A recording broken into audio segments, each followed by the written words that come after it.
relationships. I think about this stuff a lot.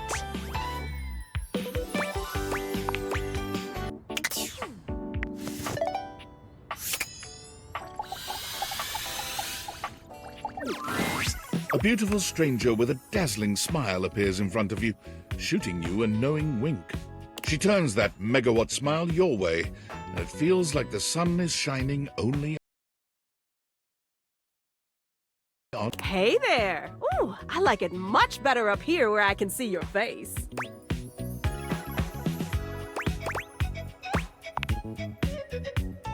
Your phone? We'll see about that. You gotta win me over first, honey. Of course, to do that, someone's gotta show you how things work. Hello, hello! Hey there! Oh, you must be Skylar. Glad we've got the human on board with the latest tech from Valdivian. I've been doing a little tutorial with her about how things work. Oh, well, my sweet human. Lucky for you, I've got a gap in my schedule and a soft spot for that lost puppy look.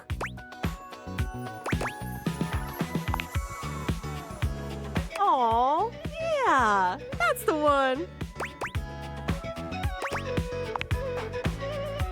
It is. Anyway, I installed some apps on your phone that are only accessible when you put on your glasses. Bring out your phone, put on the glasses, and you'll see some new ones. One of them is an app Skylar made called the Date-A-Dex. It's my way to keep track of all sorts of fun info about us dateable objects. Because there are a lot of us around this house. Ooh, you know what? Maggie the magnifying glass also just dropped a really cool app. Ooh, gotta run! Another call coming in! Bye, Phonecia!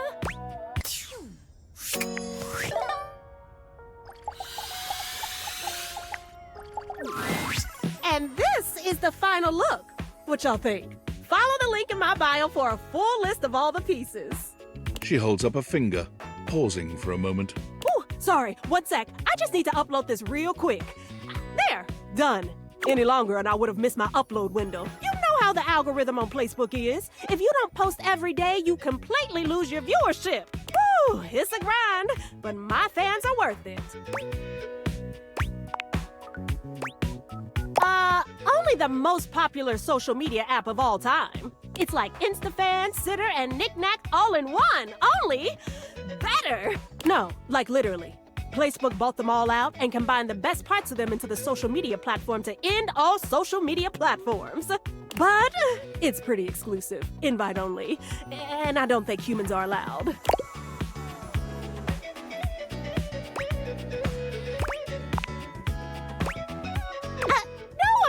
But humans don't have the best track record. I mean, y'all invented things like taxes and littering, ooh, and small talk. Then again, y'all made phones too, so it's not like you're all bad. I guess, since you don't have a placebook, I could share my feed with you. Fill you in on all the tea so you're not missing out.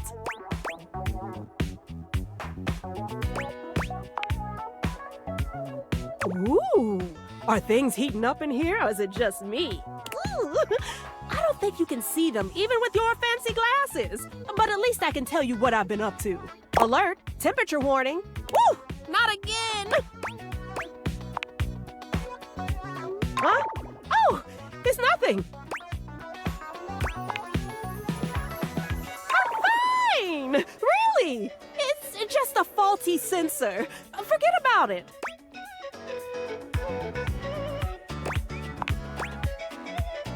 First of all, I'm pretty sure that's not a thing. And secondly, even if it were a thing, I don't need one because I already know what the problem is. It's probably just acting up because I did an extra hour on live. Trust me, I just need a nice hard reset and I'll be good to go. I'll catch up with you after. Try not to miss me too much.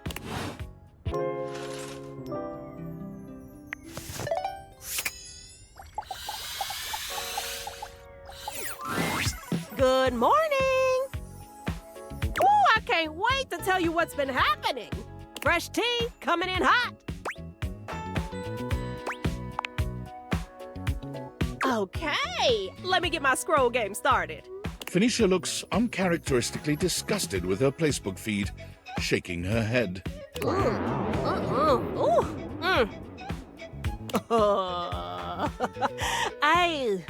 Oof. Well, look, you know I'm not one to judge. Don't look at me like that. You know I'm not one to judge, but this is one trend I just don't think I can get behind. It's a new photo shoot trend where you're supposed to try to make it look like you're standing over a grave. Super unsettling. And what's the implication here? Are you burying your audience? Is it a threat? Is it supposed to be poetic? Are you a grave robber? It doesn't make any sense.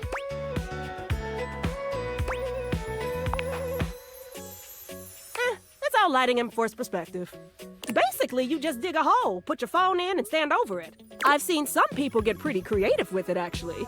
I'd be more impressed if it wasn't so damn morbid. Yeah, well, that's what I get for following Von Trapp. He's always posting weird shit like this. At least this one kind of makes sense for him. Well, you know, because he's always hanging around down in the dirt anyway. Might as well make it aesthetic while he's down there, right? Ooh, still weird. You want to hear more? Phonecia is absorbed in her scrolling, endlessly delighted by something she sees there. Oh, oh, this is good. Oh, how have I never seen this before? Oh, I must be slipping. Benoit and Bobby in all their rebellious awkward teen glory. She turns her display towards you. Look at that hair. Oh, ugh, look at that outfit. I should have guessed Benoit had a fedora phase. You know, those two were practically inseparable, always getting into trouble.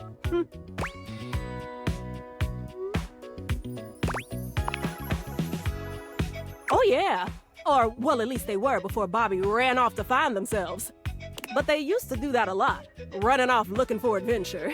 I wouldn't be surprised if they were holed up in one of their old secret hideouts. They used to have one in the bedroom, right in the end table, and let me tell you, it wasn't much of a secret. Actually, now that I think about it, I haven't really seen either of them in a while. I guess that's why it's been so quiet. You want to hear more? Phonecia is scrolling through Placebook, frowning at something. Woo, Bobby, honey, this is not the vibe, babe.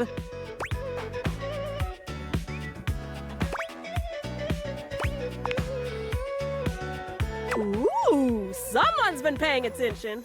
Oh, I'm so proud. No, nothing that criminal. More just sad and a little concerning.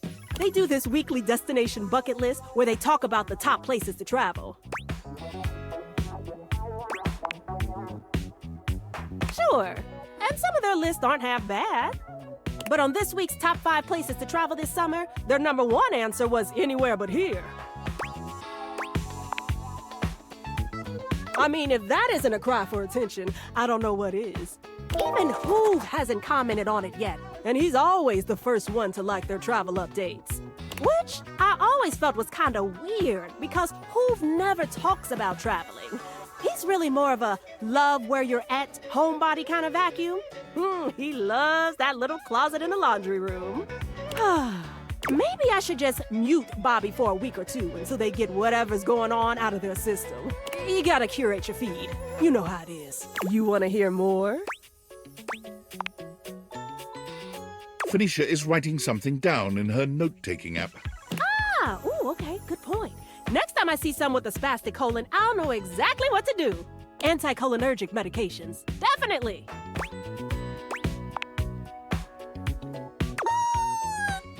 No, definitely not. If it ever happens, I'll just look it up online. Or panic. Still, staying subscribed to Faria's helpful tips makes me feel like I know what I'm doing. And if I'm ever near the downstairs bathroom, then I know I'm in good hands. You want to hear more? Phonecia looks up from her scrolling. Oh my gigs. That's it. It's gotta be. Oh, that's so cruel. Only really the worst thing ever. Kofi just posted about a study saying that drinking coffee late at night can cause... well...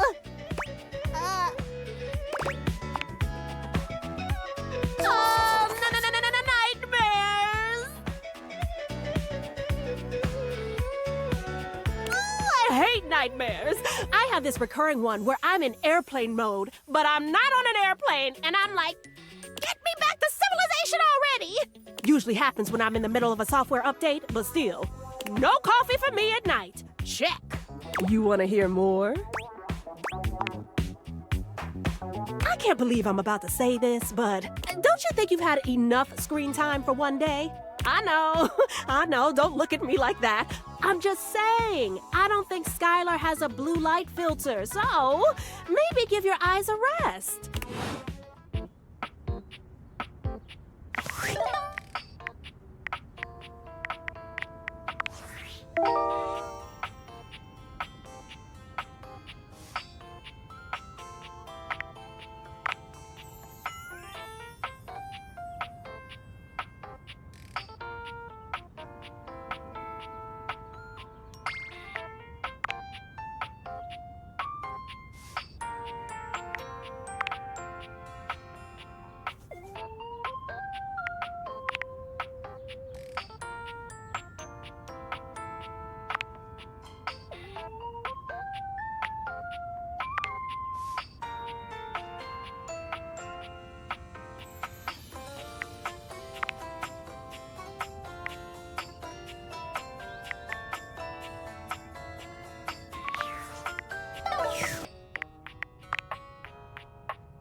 A distinguished beauty greets you with an elegant wave.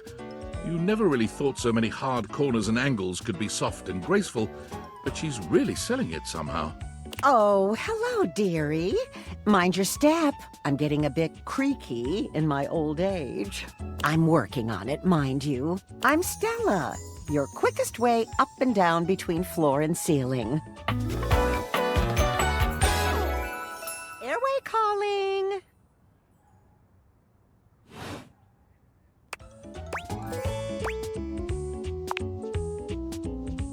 Well, aren't you a sweet summer thing?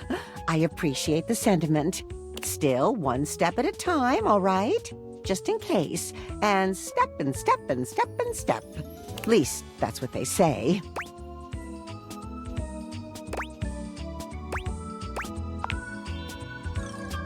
Just take it step by step, by step.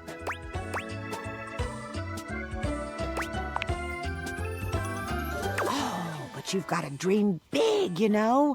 Hustle, I believe is the word. Oh, one of those tricky ones, huh? I'm learning a lot of new words lately. You'll have to forgive me. You see? Well... Stella looks everywhere but at you, trying and failing to find the words. Eventually she sighs, plucking up the courage from somewhere within her. Truth be told, I'm starting a business. She gives you a nervous but sweet smile.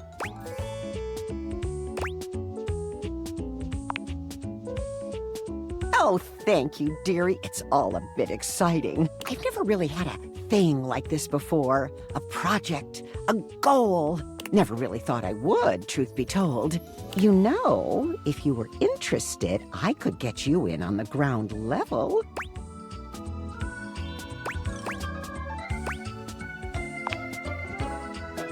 I mean, I've heard about the pyramids. Beautiful things, always wanted to see them. Never had the time. Probably a little too late now, though, isn't it? Oh, no, I've gone off book. Oh, it all seems so much easier in the booklet.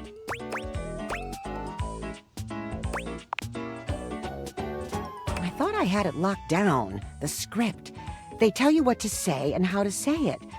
problem is, I haven't the darndest charisma for it. Stella's Steps to Success. How to sell that sale and change your life, generate passive income and financial freedom, all from the comfort of your own home. Stella pulls out a pamphlet from deep in her bag. I memorized that part at least.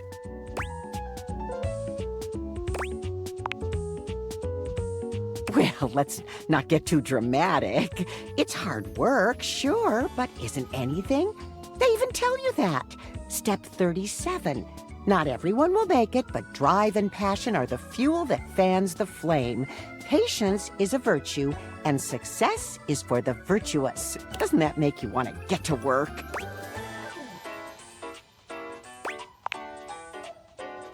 Yes, actually, it does. Make something of myself. Oh, I really have gone off track now, haven't I? Booklet or not, this is a mess. Look, dearie, I'm so sorry to ask, but could you come by again someday soon? Give me another shot. I'm still working on my nerves. And there are really a lot of fancy words to learn. I'll throw in a free sample. Gotta get rid of them somehow.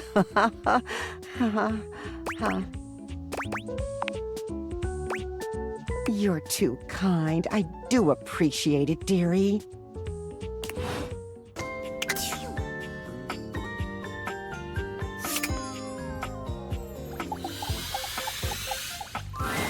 Oh, dearie, you're back. I'm so glad you came.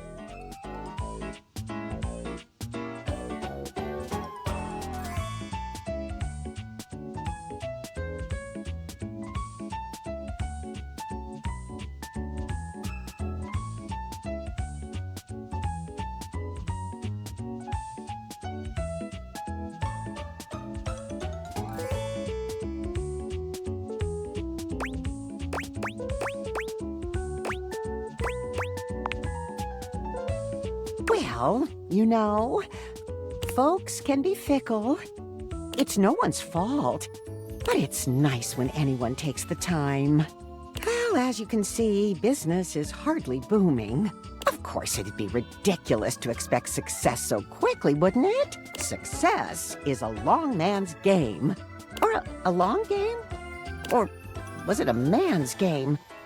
I'll have to check the booklet, but I doubt either of those things are likely to hurt your chances. Oh, maybe I should get some high heels. People always like long people, tall people. I never was all that tall. Not really a thing you can change, not without money at least. Maybe I should get some heels. Maybe that's what I need.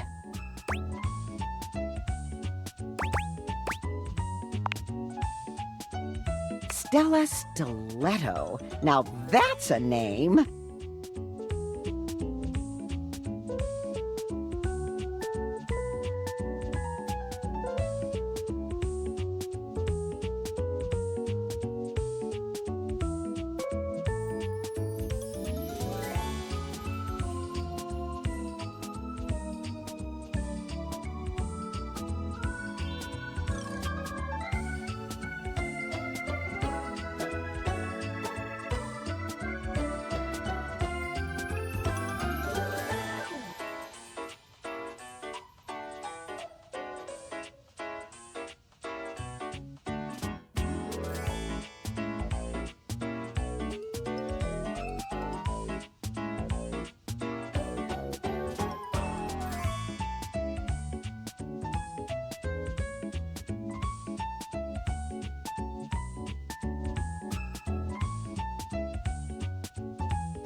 Oh, Stella sighs, her shoulders slumping. do you think I'm making a mistake, dearie?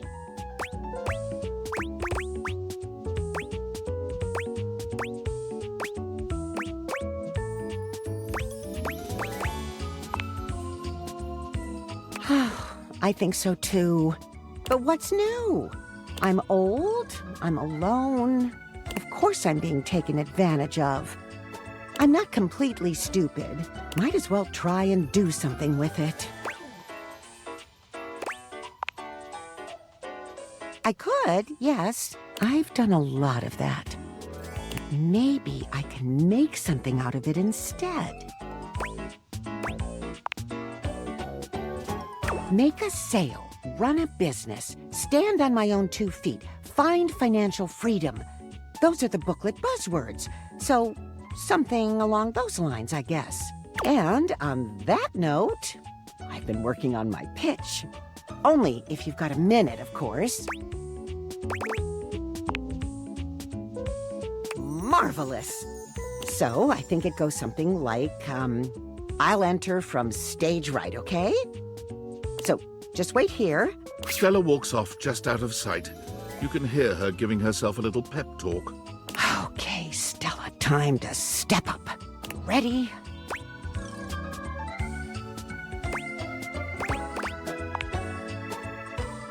Huzzah!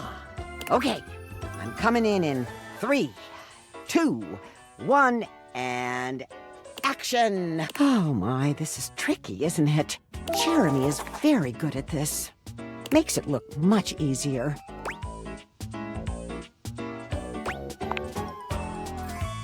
Stupendous! Just doing my breathing exercises. Uno momento. That's a theater thing, isn't it? Do people say that in theater? Uno momento?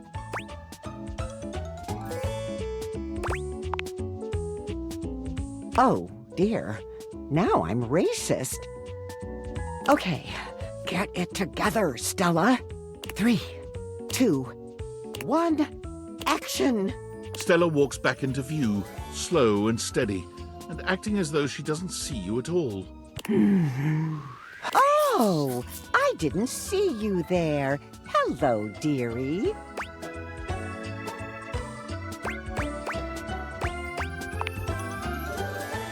You know, you really have great, Stella simply walks off without another word. You can hear her muttering practice lines under her breath, but you can't quite make out what she's saying. She returns with that same put-on casual air, as though she hadn't just beat a hasty retreat mid-conversation. Great skin. Oh, no, I simply can't. Simply radiant you are. Yes, such a wonderful glow. But you know what could make that great skin even greaterer?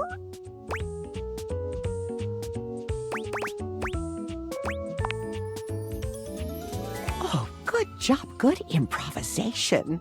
Why, it's Airway's latest discovery, activated air. Open your lungs, let them breathe.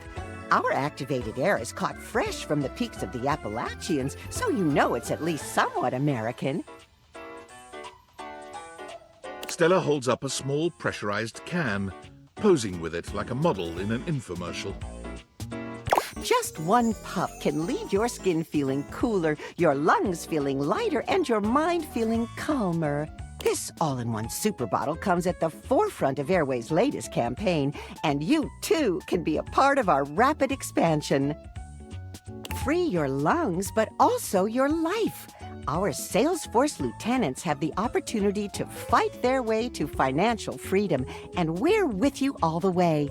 Rise the ranks and earn your place at Airway's luxurious premier retreats. Major corporal brigadier captains can earn cars, holidays, and even 2 to 3 bedroom condos. If you've ever wanted to stand on your own 2 feet, we're here to help you rise to the occasion. Speak to your local representative. What is the next? Oh, Stella, today. Activated air by airway. Just breathe. And scene. Stella takes the smallest of bows.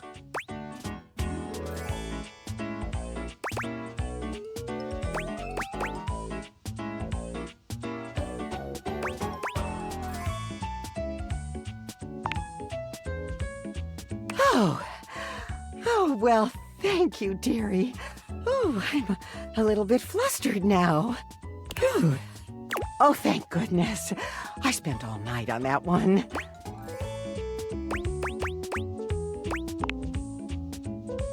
Well, thank you, dearie. Still got some way to go, but I'm glad it's working, even just a little. You know, dear, I have been meaning to ask, is there any chance you'd be interested in signing up? They call it enlisting, technically, and there's real money to be made, you know. We can get you in on the ground level if we move up quick, and I've just got to recruit 4 more lieutenants before I get bumped up to lieutenant rank 2. You've been so kind. I wouldn't want to leave you behind.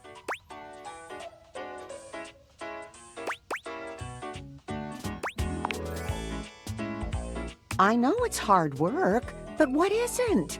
I'm not exactly drowning in opportunity.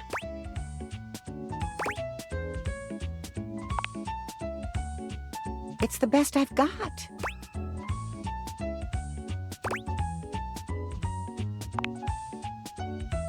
This. I want this.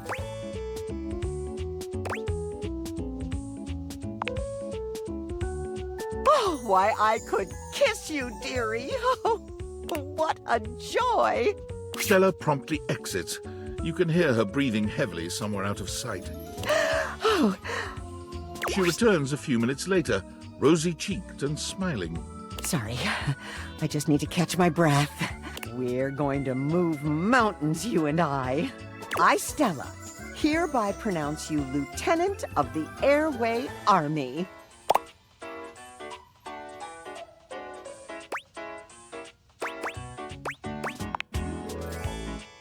Your first mission, find us 3 more recruits. Any 3 will do, but we'll need 3 more of us before we can start receiving discounts on merchandise for resale. She pulls a small slip of paper from somewhere and squints at it. I received a list from my higher-up that says some promising aspirants are I, Ronaldini, Penelope, and Winifred. Oh, and you need this. She hands you a pamphlet. Don't worry, I've memorized it. Mostly.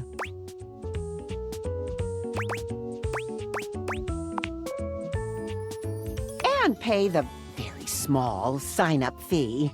But any 3 will do. I'll leave it up to you to choose. You're my right hand, after all. Now, up and away! Let's sell some air!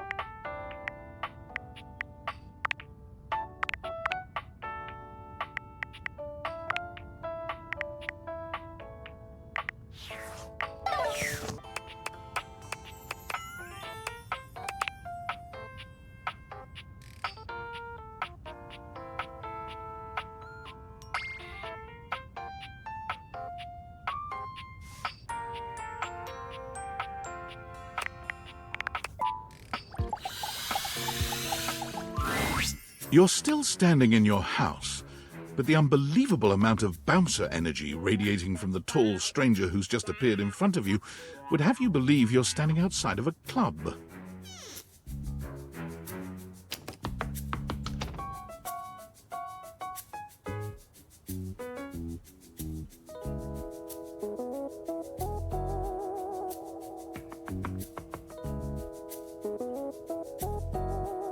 No funny business. I don't want to see those spectacles being used for something untoward.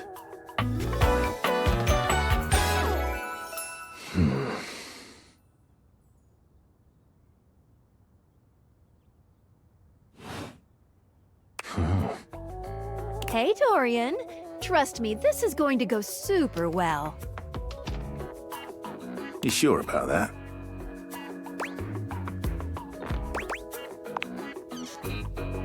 I'll believe it when I see it.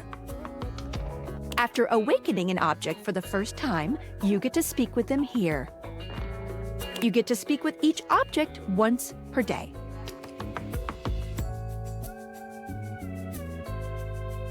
We get a little knackered by using this newfangled Date-A-Dex rubbish, you see. Sometimes when you reach a certain level of affection with a dateable object, your relationship status changes.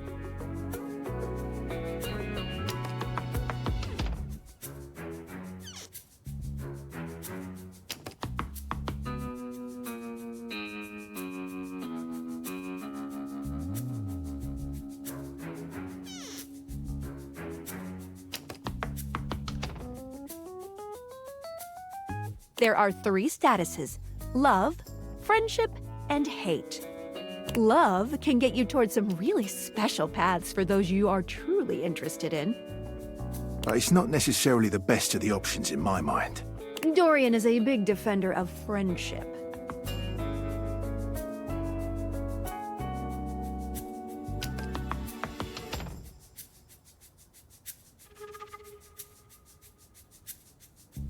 If everyone were friends, the world would be an awful lot safer, in my opinion. I've seen the complications of love. I've lived through the jealous quarrels of hate. The true bond is one between 2 friends with none of the intricacies of romantic tension. That's our bouncer Dorian talking, but you can go toward whichever one you like. Even hate, which isn't my fave personally. You speaking of Reggie? Ugh, don't remind me. Human, you seem like a good sort. So we'll be friends. For now.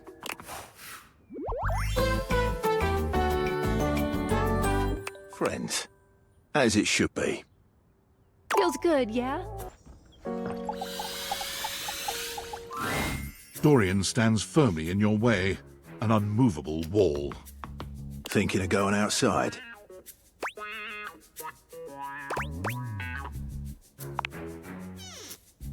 All right. It's a decision that takes a lot of thought, that. Just understand that when you do, events will sort of, coalesce around a final decision. Think of it as making an irrevocable choice. For this time it is. Those Date-A-Dex have put you on a certain quest that I cannot advise you on. All I can do is let you know how important the choice of leaving this house is. Would you like to leave?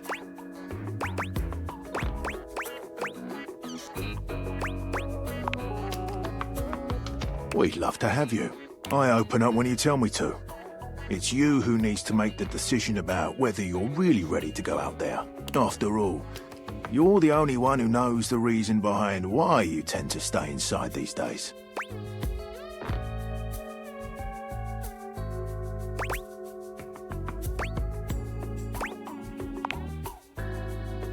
Exactly.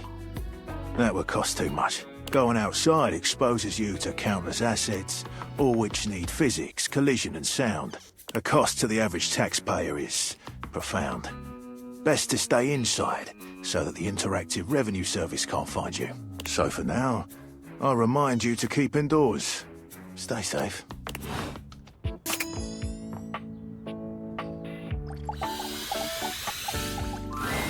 Dorian stands directly in your way, unmovable and unimpressed, and facing away from you entirely. What are you looking at? That's right. It's facing away from you because I need to stay alert on the goings-on outside.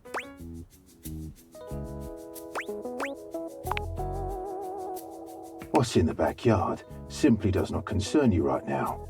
What you need to focus on is inside the house. If you want to speak about why, talk to front Dorian.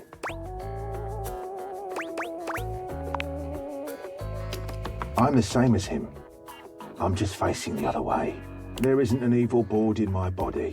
I've been straight with you. Now be straight with me and go away.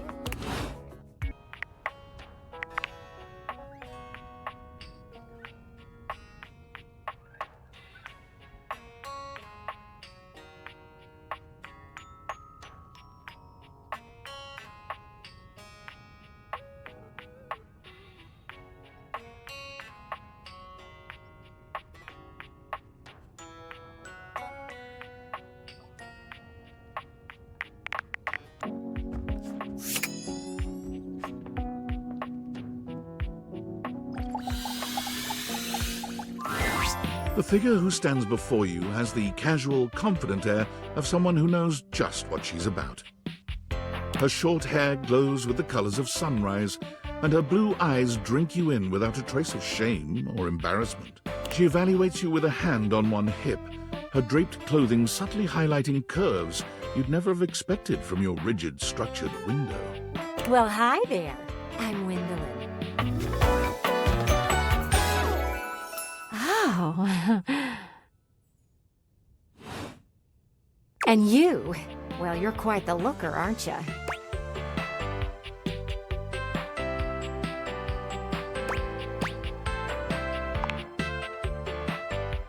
What's the matter, hun? I can't possibly be the first one to tell you that. You're the one looking out at me all the time. Look, I don't mean to be so forward, but I found I'm happiest when I'm transparent about what I want and what I'm looking for. And unlike most everyone here, I've been ogled by humans for centuries. I have had enough attention on me, thank you very much.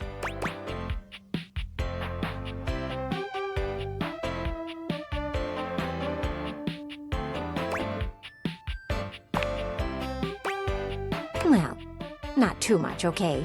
I'd still like to know I'm providing some kind of comfort. Anywho, if I'm having to do one of these introductions, I might as well get this out of the way first. I'm only looking for one thing in a relationship right now.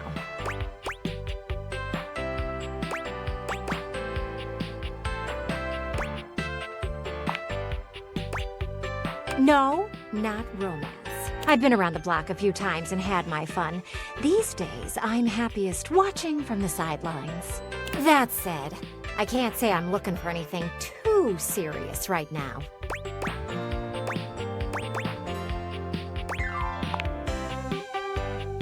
Dang right. Oh, don't worry. It's nothing to be too intimidated by. There's so much to do in this world. So many views to see. Even just the simple joy of a night on the town. Yet here you are, taking a breather, same as me, but you haven't even had fun yet. I just want to see you live a little, that's all.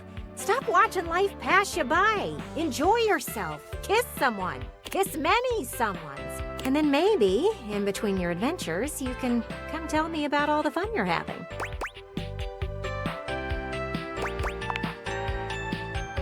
It's just not for me, okay?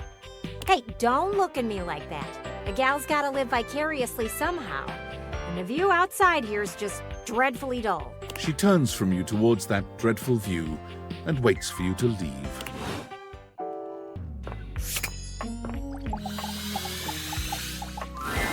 Hey.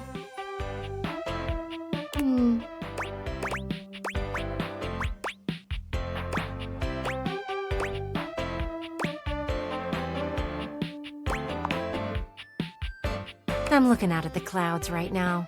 Sorry if that seemed rude. I'm just in my head right now. Do you mind coming back some other time? I'd rather be alone right now.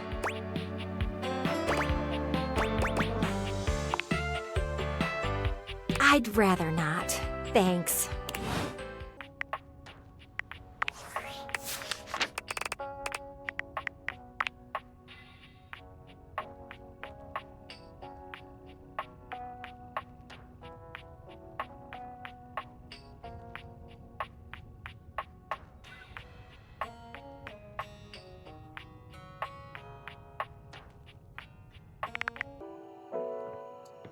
Oh.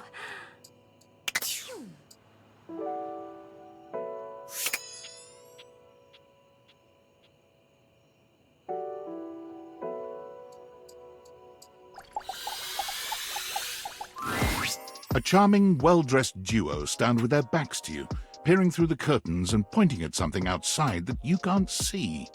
They seem quite absorbed in their own conversation. Look over there. Look at that. Across the street. What are we looking at? What do you see, Rod? I see a dog. I see a car that could use a wash.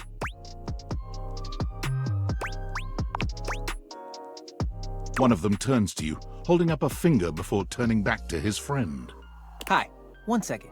Now, why in the world do you think I would care a single thread about an unwashed car? I don't know what you want from life, Curt. The shoes, my dude. The shoes. Oh, you were looking at the neighbor's shoes. Those are nice.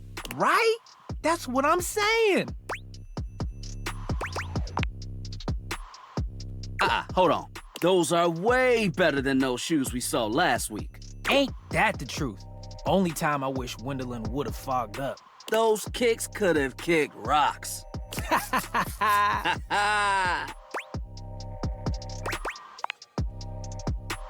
What was that about? Rod, don't be so rude. I'm just giving what I was receiving. You'll have to excuse Rod. His tact leaves a lot to be desired. There you go, talking about me like I'm not here.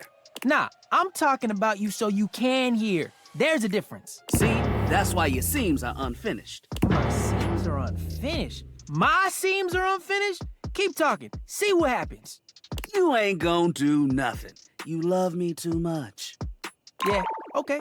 Don't say that too loud. Everyone else might start believing it. Curt and I have been together forever. Yo, what up? I'm like his brother. But not my brother. If we were related, you might actually be polished. We both know you wouldn't look good unless you were next to me.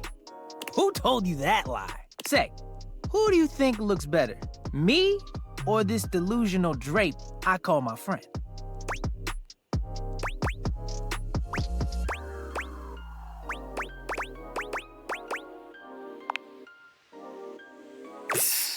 Lame. I know it's me. That's fine. It'll be our little secret. Don't even try to make them lie. They're just trying to make you feel good. I'm the fly one. Product of our time. That's when we were made. Solid thrift store find. The fact that someone thought we were out of style? Ridiculous. The last place we were? Busted. Tore up from the floor up. And it made you want to throw up. Ha ha ha! Saw the landing. See? I've got the looks and the jokes. Only joke you got is what you got on.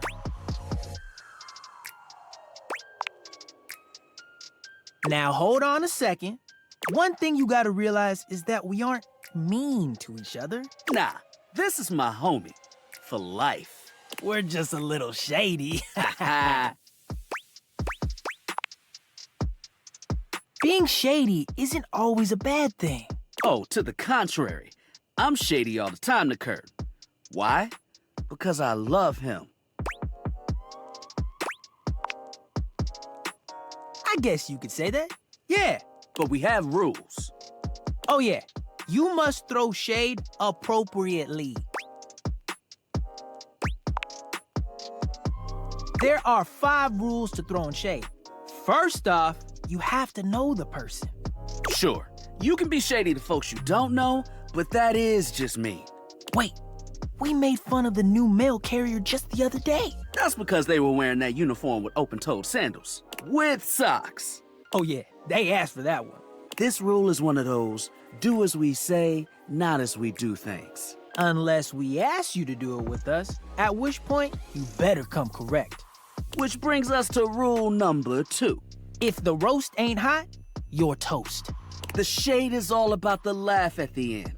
Maybe even a strong guffaw. A guffaw? Are you a cartoon dog person?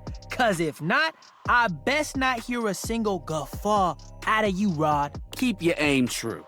Never bring in secondary parties. Others shouldn't be collateral damage because you decided to mix patterns and it turned out unfortunate. I tried to throw shade on Curt's mom once. Mrs. Chiffon has never done anything and she will not be brought into this foolishness. Okay. Rule 4. Read their body language as you read them down. Everyone has their line and their limit. Don't be so caught up in the goofs that you step on that line. It's easy to be on a roll and run right over your friend. Which is why rule number 1 is important. If you don't know them, you don't know what might actually make them upset. Right, like I don't talk about Rod's crush on the blinds at the last house. Dude, not cool. Sorry, I was just giving an example. It's an art form. And there is one rule that you absolutely cannot break. Oh, yeah. the final rule. Rule 5 is... If someone you know starts throwing shade on your friend, you better prepare for war. it is your duty to fire back. Verbal warfare has begun. Do what you gotta do. And yeah, those are the rules of shade. You got them all? Okay, confident. I like that in a person. If they breathe, Curt likes them. You act like you're the one to talk. The tree outside sways, and you think it's flirting with you. How can you not be charmed? Have you seen those branches?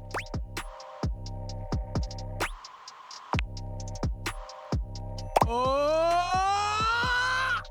All right, now, calm down. They said the grass. The grass, Rod! Oh, you can guffaw, but I can't? Okay. Fair. But damn, they got you. You right. That was a good one. You catch on quick. Yo, Rod, that fashion student is getting off the bus. Ooh, what are they wearing? I'm not sure, but it is fly as hell. We've got some people watching to do. Swing on by soon, but come holler at us at different places. Each window has a new thing to throw shade on. Variety is the spice of life, baby. Bring your jokes. We like to keep it lively here.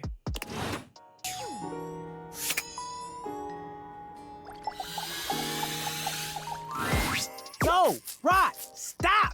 Rod is in the middle of a very loud, very off-key song. You know you want me, baby. This is torture, pure torture. You just can't have me, baby, because you belong to someone else.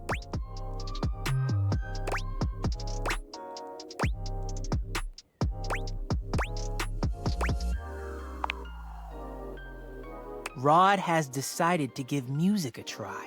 Something about having this piano nearby that just gets my creative juices flowing. Could they not flow, though? Like, what's the opposite of flow? Whatever it is, can that be what the juices do?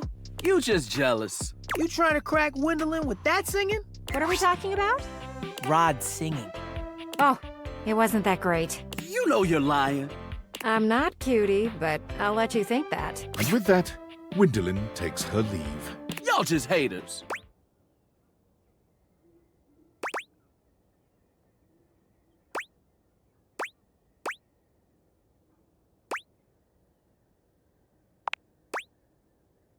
That's code for you can't sing. One of those talents could be songwriting. Did you make up the lyrics you were singing? Yeah, it was a Rod original. Then that's a no for me, dog. I've never seen you try to write a song. That's because I know my lane. Know thyself and all that stuff. No matter what anyone says, I'ma sing. Oh my goodness. So plug your ears, because I've got a song in my heart, damn it. And now I've got a pain in my side. You should get out of here before he starts belting a new song. I've got music in my bones. Click! Run! Save yourself!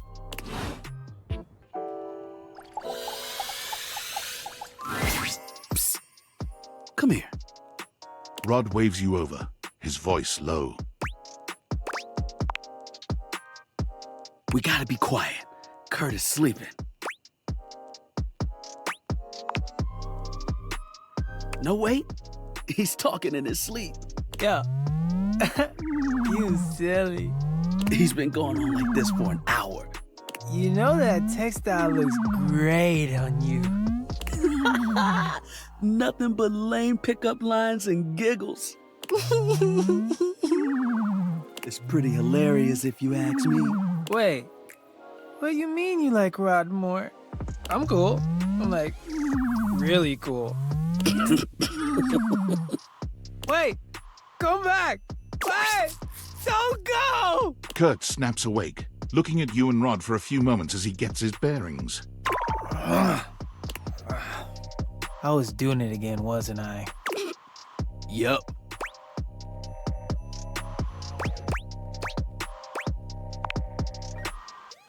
See? I'm cute. Yeah. They said it. They called me cute. They were just being nice. Or honest, because honestly, I'm cute as hell. Not cute enough for whoever you were dreaming about. You don't know that. It was my dream. Fine. I know that even you know, deep in the back of your brain, that I'm better looking. Psh, my mind was just messing with me. Keep telling yourself that. We all heard the truth. How about this? Let's get you back to bed and let you have another shot. You think they'll come back again? Oh, no, you blew it. Even your mind knows it. Dream a new dream. One where you've got game. Party hard. Let's let Curt get some shut-eye and hope he's smoother next time. Don't listen to me if I start talking in my sleep. No promises.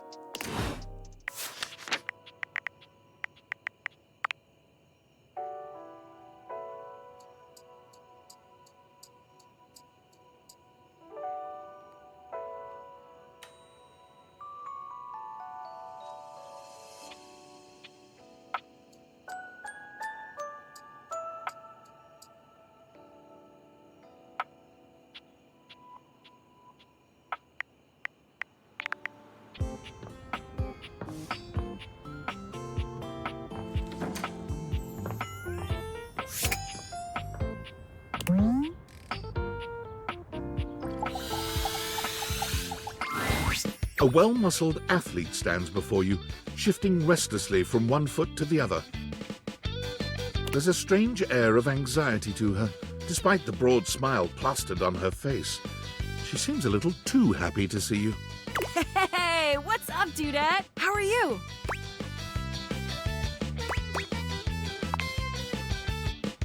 Hell yeah, Brosafina! That's what I'm trying to hear! I can't believe we're, actually talking now, dudette. You've walked past me 1,000 times and never even looked at me. But that's totally okay.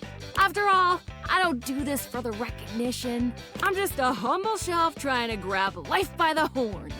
Gotta carpe that diem, if you know what I'm saying. Oh, drywall! I almost forgot to tell you my name.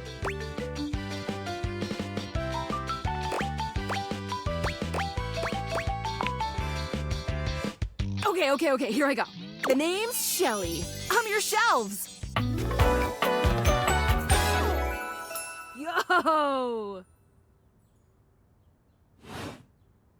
It's my job to hold your stuff up with my amazing muscles. I really enjoy doing it!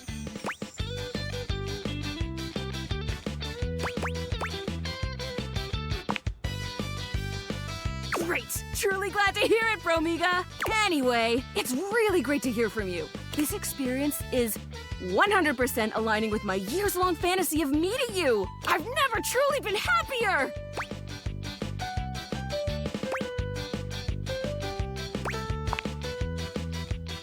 Oh my gosh, no, never, not you! This is going really great, actually! Not a disaster!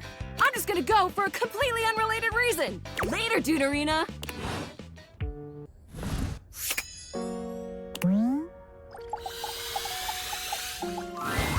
Shelly's endless energy doesn't seem to have lessened any today. When you see her, she's clutching a duster a bit too tightly. Oh my god, look who it is! I was just thinking about you and here you are! I mean, I thought about you all night after you left and it didn't make you show up, but then, it definitely worked this time!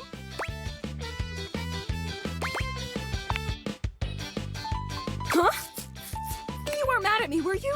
'Cause it's all love over here, bud. She's still holding the feather duster so tightly, you worry it may snap. A distinct possibility with all that muscle.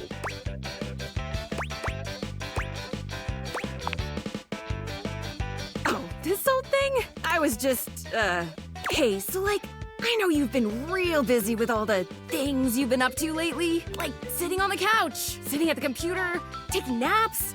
But since you haven't really been looking at me, ever, it makes sense you might not have noticed. I'm dusty. I mean, I'm cool with it. Dust is great. It's so powdery. But it's making me sneeze, and that makes it a lot harder to hang onto these walls, so maybe we could, live to the fullest and dust me. Shelly thrusts the feather duster out towards you.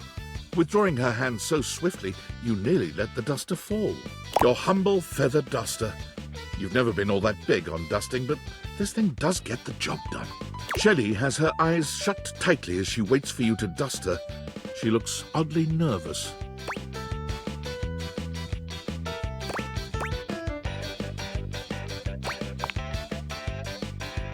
I'm not scared. I've never wanted anything like I want this dusting, Broderina. Shelly's reassurances aren't all that convincing, but you suppose a little dusting never hurt anybody?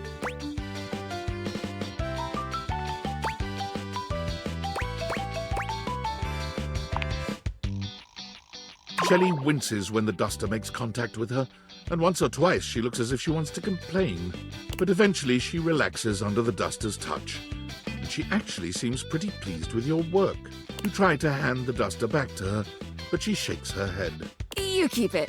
Wow, look at us, huh? You actually talked to me, and now you've actually cleaned me. Our relationship is deepening already. You're not gonna leave now, are you?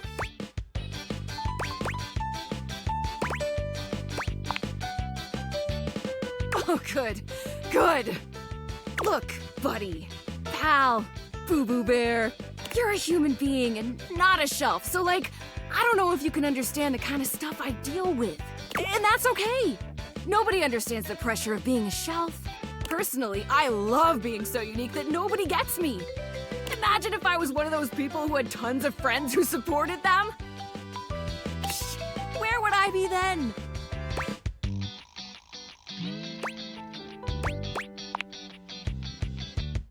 Oh, you'd think so, wouldn't you?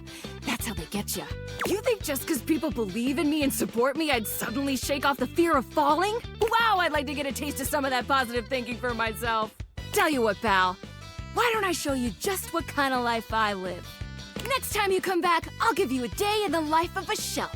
And then you can see just how and why I maintain such an impressively sunny and positive outlook.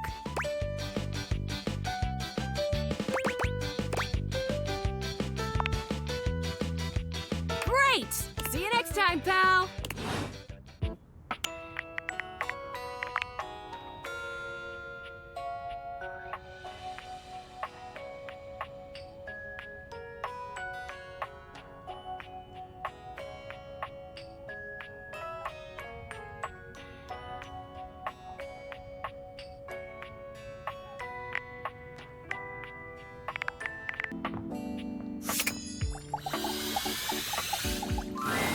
The first word that comes to mind when you see the large cowboy standing before you is solid.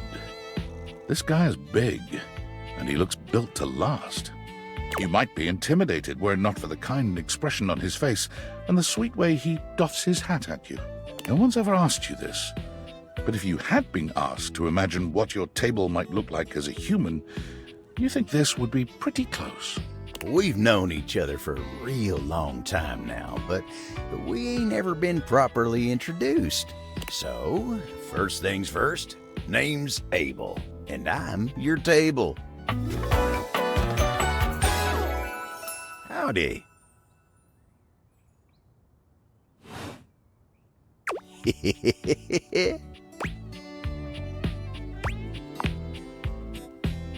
I know it, but it sure is nice to hear it from you face to face like this. You know, as a table, it's my job to hold things up all over the house, and I take my job real serious. So, if you're here talking to me now, you must need something more than just my support. And if there's one thing Abel's gonna do, it's make sure everyone in this house has what they need. So, what can I do you for? There's gotta be something.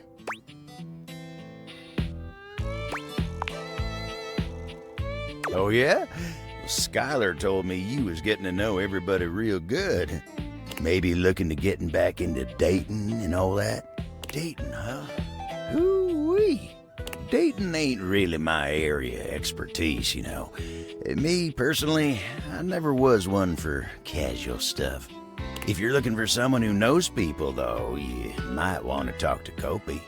You'll find her nearby.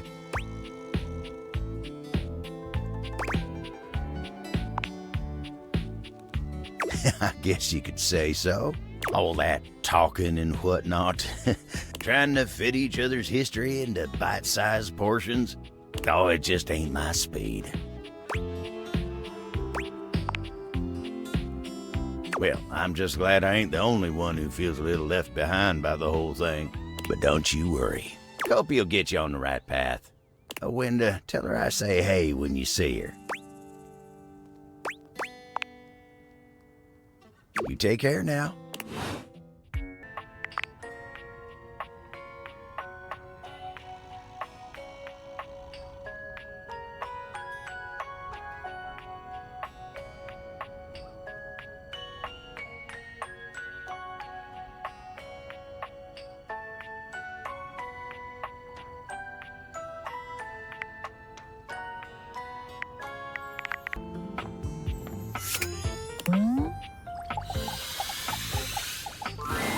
Abel was friendly the last time you saw him, but he seems downright cheerful today.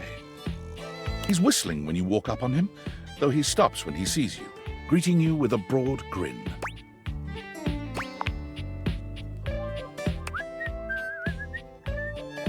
Oh, hey yourself, sunshine.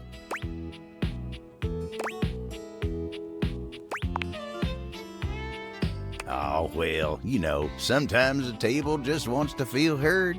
Had a long talk with Dasha before you got here. Dasha.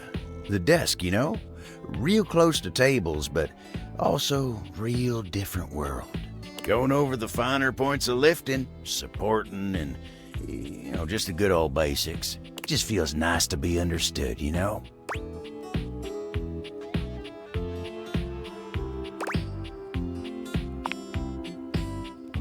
It is, ain't it? Lifting's no easy job. We got a lot of folks in this house who do a damn fine job at what it is they do. But how many people's job is it to lift? To make sure everyone's got what they need, to make sure they know they can rely on you day in and day out? It's a lonely lot in the life of a table. But I knew what the job was when I signed up. Semantics, pal, semantics. I know who I am and what I do. But sometimes you just wish someone knew exactly what in tarnation you're even thinking about without having to explain yourself. That's Dasha. You think so? Oh, well, shucks, I don't know. I'd hate to bother her. She's got a lot of lifting to do herself. I can't be distracting her from her very important job now. I'll consider it, yeah. Anyway, I can't take up much more of your time today talking about myself. Just remember what I said before, okay? I'm here if you need me. I will. You take care now.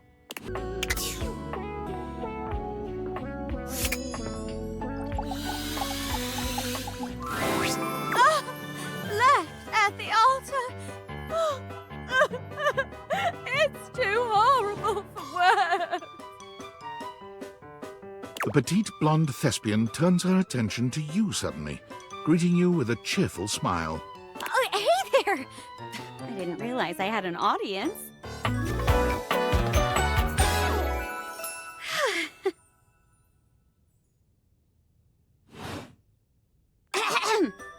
She draws a hand over her face, perhaps to help her concentrate. And then... If I can't find a husband soon, I shall be forced to wed the dreadful Count Lionel. Oh, horror of horrors. Acting, of course. I put on a different play each day of the week. Today is Wedding Wednesday, home of our melodramatic love stories. The play of the day is Marquis, More Kiss. I'm playing the role of Esther Cherubel, a debutante trying to marry her beloved Marquis. Hey, you wouldn't be interested in joining me up here, would you? Great. Can't wait to see what you could do. I'm sure you'll break a leg, but don't break too many. I only have 4 of them. Oh, there is no script. We each pick stock roles and then improvise our way through a little sketch. The genre is our guide. We're very commedia dell'arte here. I'll give you a character, and you can direct the story from there.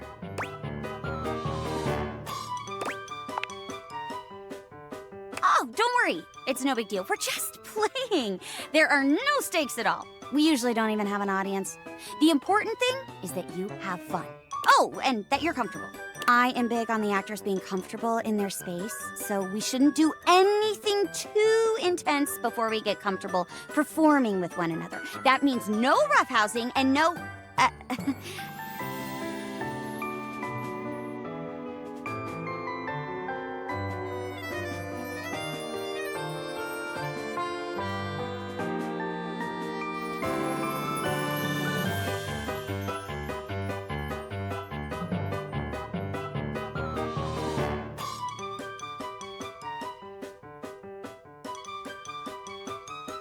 for lack of a better word, no being a creep. So as long as you follow that rule, I'll play along with anything you say and do. Promise. There's no wrong answers. That's the spirit! And remember, if it ever gets too much for you or you're uncomfortable with the subject matter, you just let me know. Let's pick a safe word. You say the word, and we'll stop doing whatever we're doing. Okay? My word is Davenport. If I say Davenport, it means we stop what we're doing. Go ahead and pick your safe word.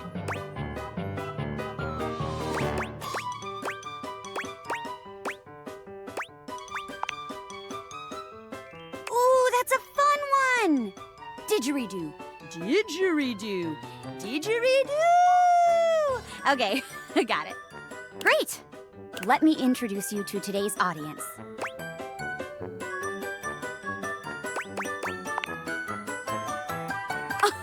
Don't be nervous. Our viewers are the best, big supporters of the arts. Hello, audience! Oh, gee. Wasn't expecting the spotlight to be on me today. Hello. Aren't we lucky? Look at that! A full house! Well, sure. We've got, like, over 100 of us under one roof, so technically the house is always full. I take what I can get for advertising purposes. And look at this! Your first performance, and you've got 2 VIPs in the front row. Meet Mayor Celia, the ceiling, and her lovely assistant, Florence Floor. Lovely assistant? Oh, golly, Charemi, you are too much. Come now, Charemi, don't scare them off. We want more people involved in the arts, not fewer. Besides, I'm the ceiling. Strictly speaking, I'm always watching them, whether they're on stage or not. I'm glad you think so. Nice to see somebody appreciating all my hard work. And I'm excited to see some new blood on stage for a change. Aw, Celia, you don't like my one-object showcase? You're a unique talent, my dear, but you can't deny that it's a bit of a relief to see someone besides myself taking interest in the arts. That's true. Well, let's not keep our esteemed guests waiting any longer, huh? No pressure. But Celia and Florence look forward to this one every week. Let's do our best. Woo! Today's play is about a poor duchess, a bride-to-be, left at the altar. Played by myself. What will happen to her? Will her true love show up to whisk her away? Or will she have to marry the nefarious Count Lionel instead? Boo! Boo! Count Lionel! Boo! Dear, hush. You can play whoever you want in this one. What happens is up to you. Lights up! Oh, Marquis de Marquisio, why have you abandoned me? This was supposed to be the happiest day of our lives. Suddenly, there's a knock at the church door. Bang! Someone enters. That's you.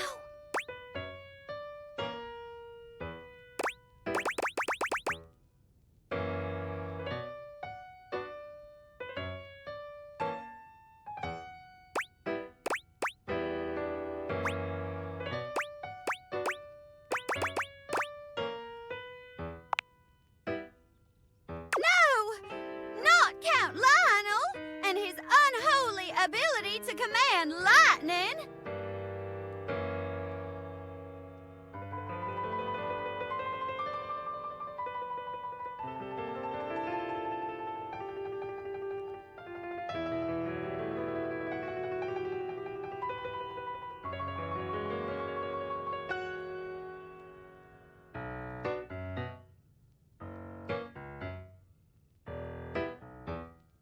Now that DeMarquisio has abandoned me, I'll have to marry him if I want any hope at saving our family farm.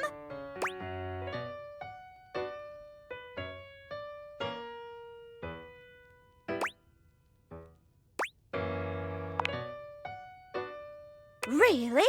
What is it? I'll do anything!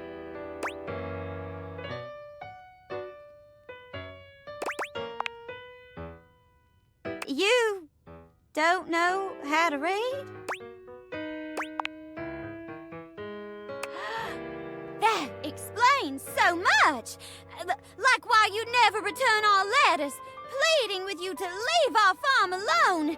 And why it was so easy to fool you during chase sequences by turning signs 180 degrees so they'd point the wrong way. Very well, Count. If you promise to leave me be, I shall teach you to read. And so, the young woman taught the despicable old man. Every day, in the little schoolhouse on her farm, they would go letter by letter. Eventually, he learned to read sentences, then entire passages by himself. And as he opened his mind, so too did he open his heart. The end. It's done. Aww. A bit strange that we never learned what happened to the Marquis, though. Ah, that's the sequel hook. To find out, you'll have to come back next week. We most certainly will. See you then, Charemi. Bye. Wow. You did great. You're a natural. Be sure to come back on another day if you want to try out another play. Hope to see you again. Charemi bows gracefully.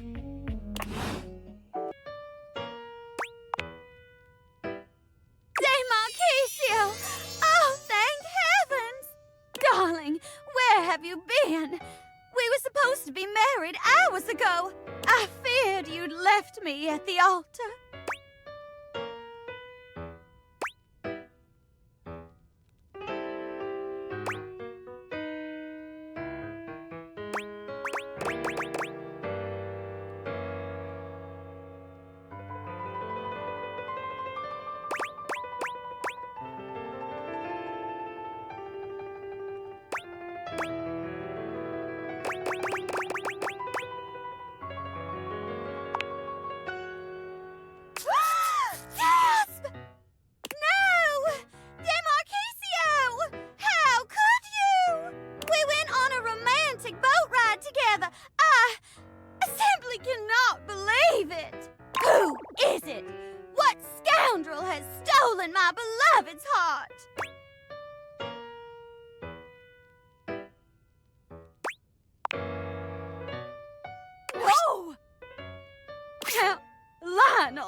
But he is my family's arch nemesis.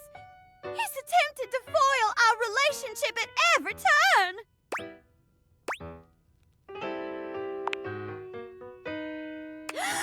Goodness.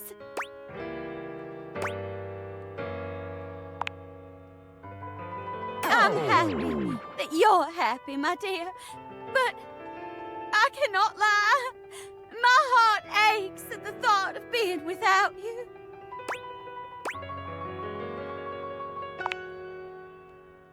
Gasp! A three-way wedding? That's 3 times as beautiful as a normal wedding. Oh, my love, I accept. The 3 of us will be so happy together. Thank you, my love. Thank you. Esther Cherubel marrying 2 people at once. People might start calling me Polly Esther, which is also the material I'm made of. Boo. Lights down. Wow! A poly ending? You never see those. Shocking! And good representation? Nice! Yes. Very interesting indeed. Really, Miss Mayor? I thought you'd be opposed to it. Not at all. In fact, I don't think I'd mind being in a relationship like that myself. Should I be so lucky? Really? Wow. I'll keep that in mind. Thank you both so much for coming out. See you next week? Of course, dear. See you then.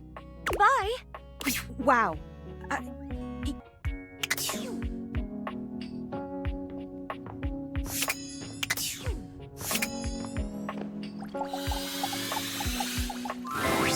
Welcome back.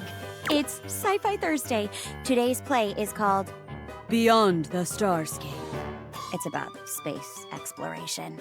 Care to join me?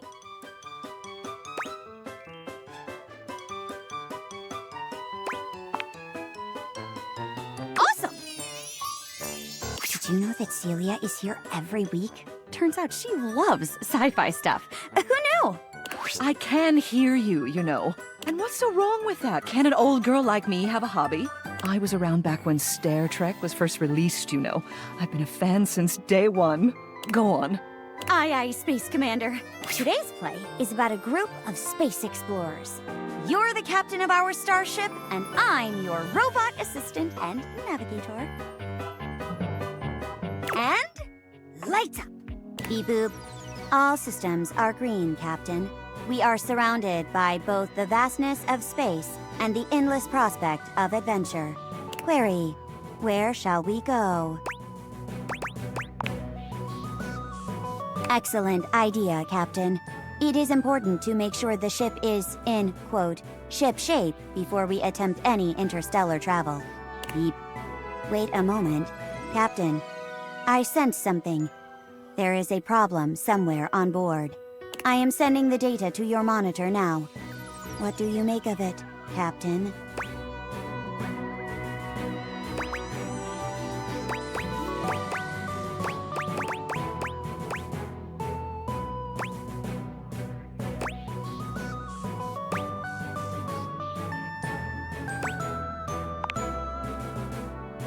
Understood.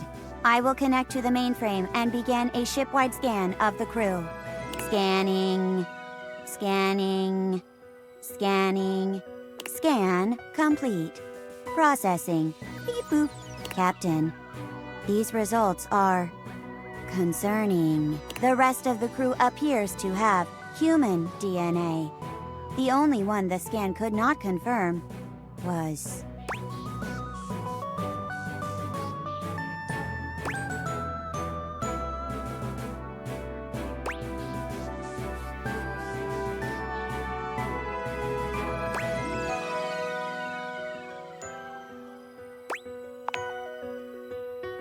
Beep. This does not compute. Query. Why would I join you to destroy the others?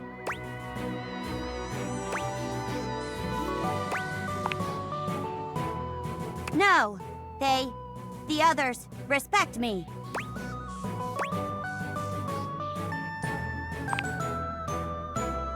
Calculating offer. Beep. Very well. Installing betrayal drivers. Chunk. Evil beep. Installation complete.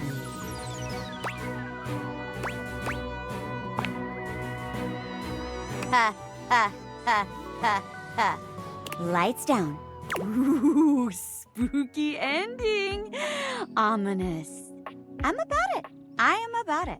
Yes, sometimes it's nice to change things up with a more dystopian feel. I've always had an affinity for robot characters anyway, so I often find myself rooting for them. Good work, you two. I'll be sure to catch the follow-up next week. Thanks, Mayor. See you later. Oh, fantastic work. As always. Come back on another day if you want to try out another play. Or even today, if you want. You're so much fun to play off of. I'm really looking forward to it. Charemi gives a delightful little curtsy. Where shall we go? Understood.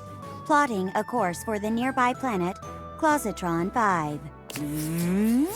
Bouncing up and down to imitate a spaceship entering warp speed. Oh, classic. We have arrived, Captain. Scanners detect a gathering of aliens outside. They are armed. What would you like to do? You and Sherbot disembark, speaking to the aliens. Unfortunately, they misinterpret your signs of peace and take you captive. Their leader speaks to you. Human invader, we are a stable race of four-legged creatures. But your robot companion, it is a swivel chair! This brings chaos, instability! You claim to be here in the name of peace and love, but surely you plan to destroy us! Just then, an explosion! Giant spider-like creatures begin invading the alien camp! Ah! It's the Ottoman Empire! We will be overrun! What can we do?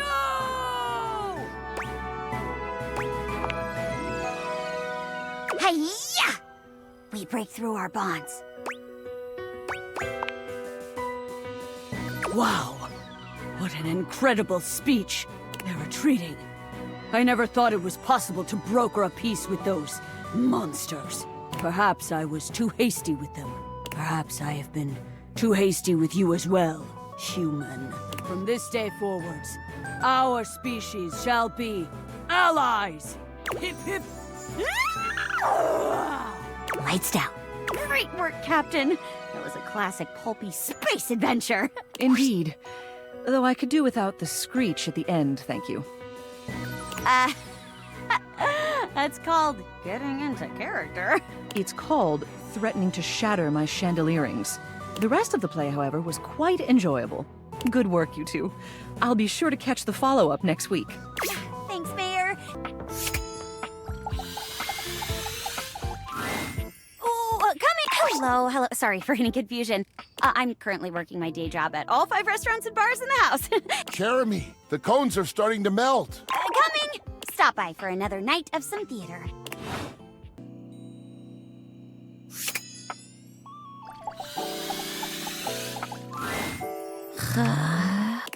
Your order's ready, Mr. Davenport. Curtain rises at 6 p.m.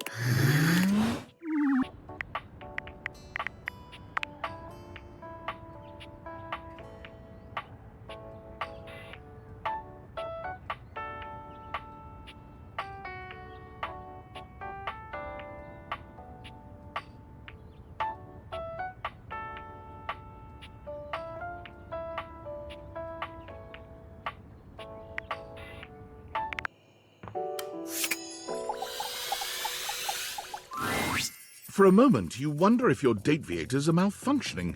But no, the fashionista standing before you is just that dazzling. They are dressed to kill, abs on display and lighting all along their body, bathing them in a soft glow. A ring of light surrounds their perfectly coiffed blonde hair, giving them the appearance of an angel, and perfect lighting no matter which way they turn. But it doesn't take you long to discover the angel comparisons end at their appearance. Hey, betches! It's me again, Lux. Yes!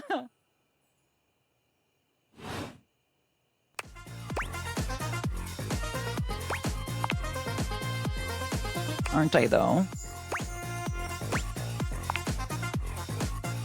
You're saying all the right things. You have my attention now.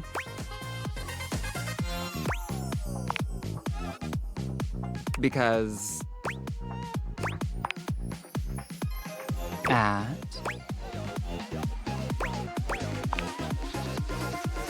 Okay, now we're dating. That means that you need to follow certain rules. You must be dressed to impress at all times. You must take me out to the most chic restaurants for every meal. We will only have sex when I want to film something for fans only. And the relationship is over when I find someone richer or more famous. Sound good?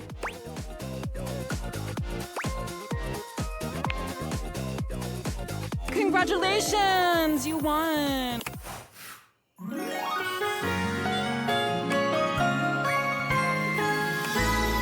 I love you! Or something, IDK.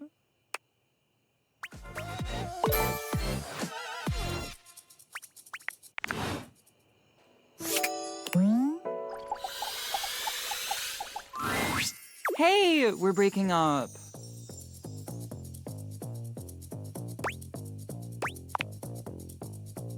Don't take it too hard.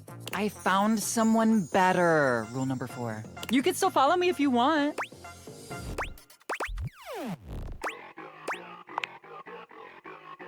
Great, see you around. Bye.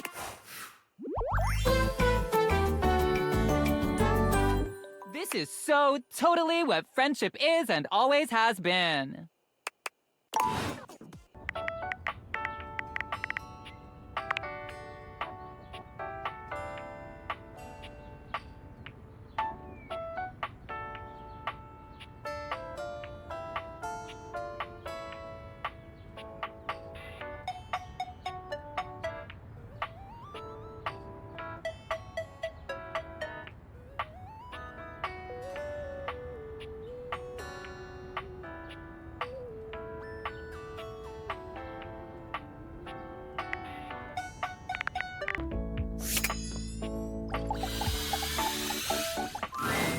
A cool breeze tickles at your neck.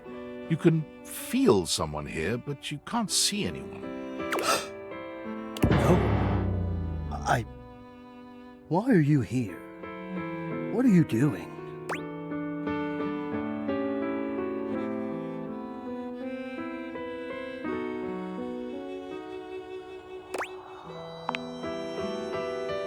Yes! You scared me. Don't you know who you are? What you are to me? I'm scared the way one is frightened when coming face to face with a divine force. Not now, not here, not yet. Please, please, I'm not ready, not like this. I've dreamed of this, of meeting you, finally. And now the moment is here. I just can't, not yet. I'll be ready when you come back.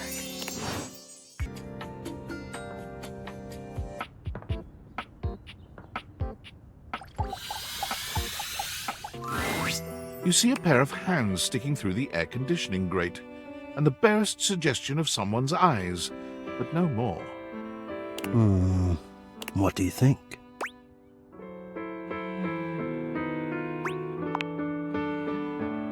Oh, I can show you a picture if you wish. I will have to get it ready. Hello. I am Hector Valentino Ernesto Condicionado. At your service. Well, hello there. Ventilation, airflow, sometimes known colloquially as HVAC.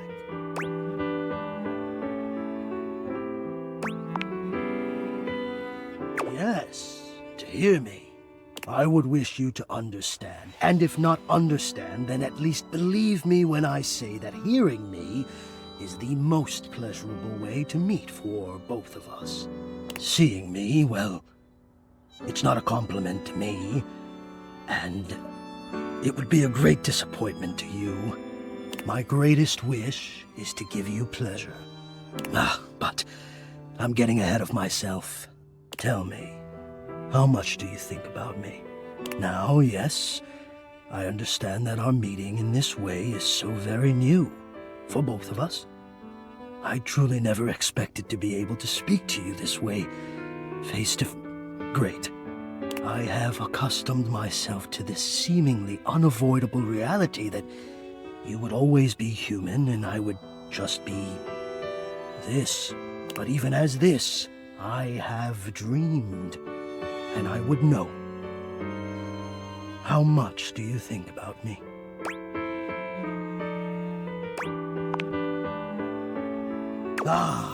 And do you? I have noticed. I so look forward to you coming home on those hot summer days. The look on your face when you feel the first blast of chilled air upon opening the door.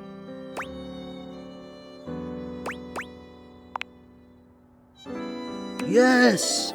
And when it is cold outside and you walk in and you can slowly warm up and remove your coat, your hat, you can begin to get comfortable and relax into the evening ahead of you.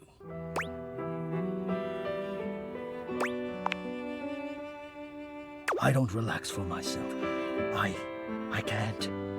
But for you, there is almost nothing I wouldn't do to help you relax. To watch the play of warm and cool across your skin. I'm ahead of myself. I never thought I would get to say this and to say it to you. Let me explain. You are the prime feature of my thoughts. Whatever power courses through me, I turn to your pleasure. Whatever warmth or coolness I possess, I direct in full to your comfort. I wanted to meet you here through the grates because I wanted you to hear my voice. I want you to hear the melodies and resonance I create through these ducts and know that it is all and only another gift it honors me to offer you. I watch the play of air over your skin and I feel deep joy that I have the air to give you. I adjust my own temperature and my intensity until I see the flush of contentment spread across your face. And then, I rest in contentment of my own. I never thought I'd be able to say this, and in a way you could truly understand. And now I have, my God. Now I have.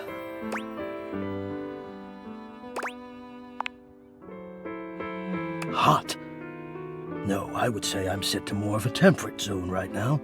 Ah, I see, hot. I think perhaps I've heard the word used this way. Do you mean you find this sexy? Of all the dreams I'd held of how this moment might have unfolded, that you would be attracted to me too was surely the most fantastical. Perhaps I might share more. As I share with you, I can feel more and more air moving through me, as though there is a storm brewing, a cyclone beginning. I have never felt it before, this build of energy.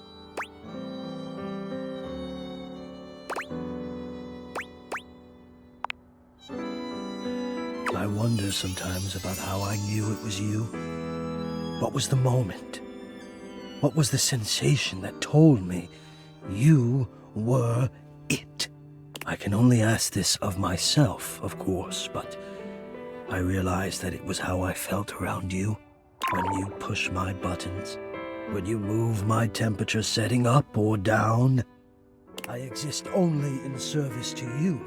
Everything about me only is because you will it, because you direct it. Do you understand this?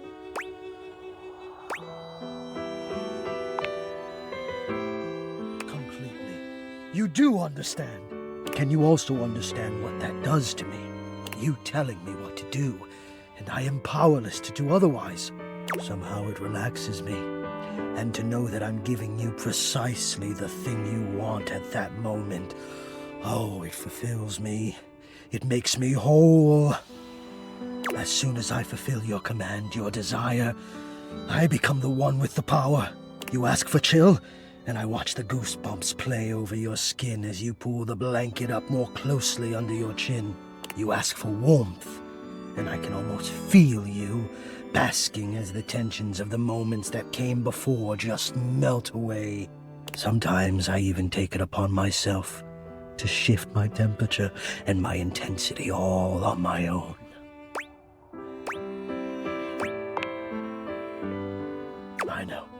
I know. It might not be strictly in my purview to do this, but sometimes I cannot resist playing your sensation just a bit. I am a craftsman, and you are my clay. I hope this is all right.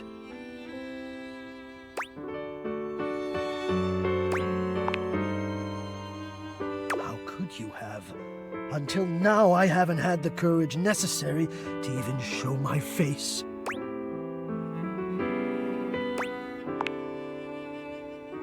You love it. Does that mean you love?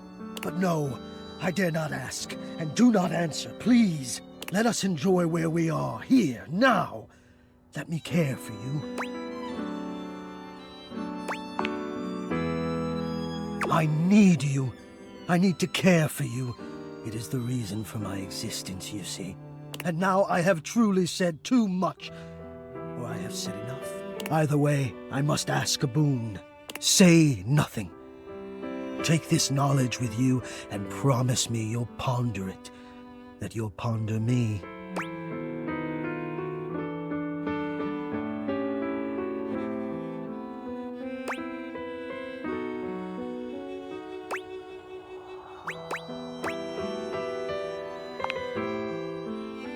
Oh, I always feel I've said too much. Probably because so often I say nothing.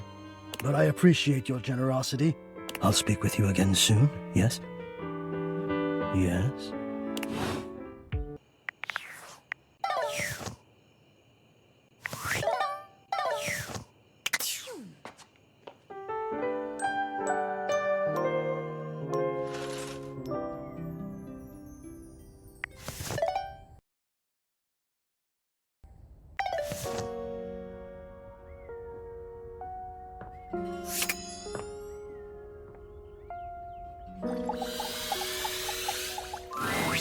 You see a pair of hands sticking through the air conditioning grate, and the barest suggestion of someone's eyes, but no more.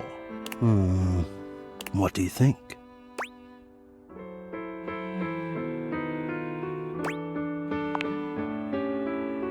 No, this is for the best. Hello, I am Hector Valentino Ernesto Condicionado, at your service. Well, hello there. Ventilation, airflow, sometimes known colloquially as HVAC.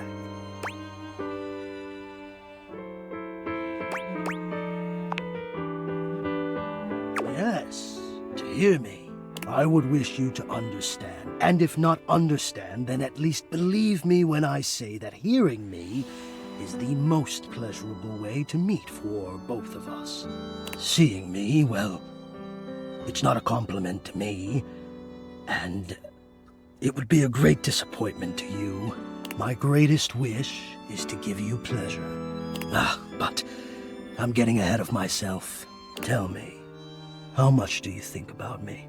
Now, yes, I understand that our meeting in this way is so very new for both of us. I truly never expected to be able to speak to you this way, face to face. Great. I have accustomed myself to this seemingly unavoidable reality that you would always be human and I would just be this. But even as this, I have dreamed, and I would know. How much do you think about me?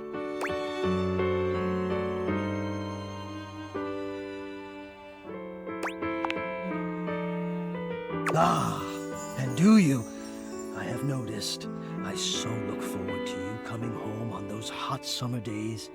The look on your face when you feel the first blast of chilled air upon opening the door.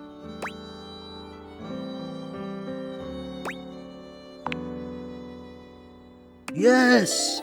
And when it is cold outside and you walk in and you can slowly warm up and remove your coat, your hat, you can begin to get comfortable and relax into the evening ahead of you.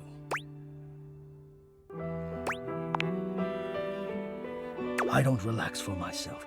I can't. But for you, there is almost nothing I wouldn't do to help you relax. To watch the play of warm and cool across your skin. I'm ahead of myself. I never thought I would get to say this and to say it to you. Let me explain. You are the prime feature of my thoughts. Whatever power courses through me, I turn to your pleasure. Whatever warmth or coolness I possess, I direct in full to your comfort. I wanted to meet you here through the grates because I wanted you to hear my voice. I want you to hear the melodies and resonance I create through these ducts, and know that it is all and only another gift it honors me to offer you. I watch the play of air over your skin, and I feel deep joy that I have the air to give you. I adjust my own temperature and my intensity until I see the flush of contentment spread across your face. And then, I rest in contentment of my own. I never thought I'd be able to say this, and in a way you could truly understand. And now I have, my God. Now I have.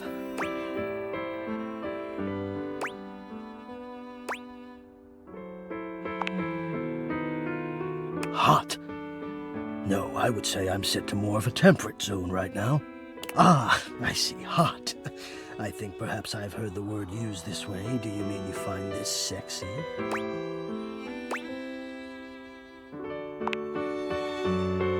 Of all the dreams I'd held of how this moment might have unfolded, that you would be attracted to me too was surely the most fantastical. Perhaps I might share more. As I share with you, I can feel more and more air moving through me, as though there is a storm brewing, a cyclone beginning. I have never felt it before, this build of energy.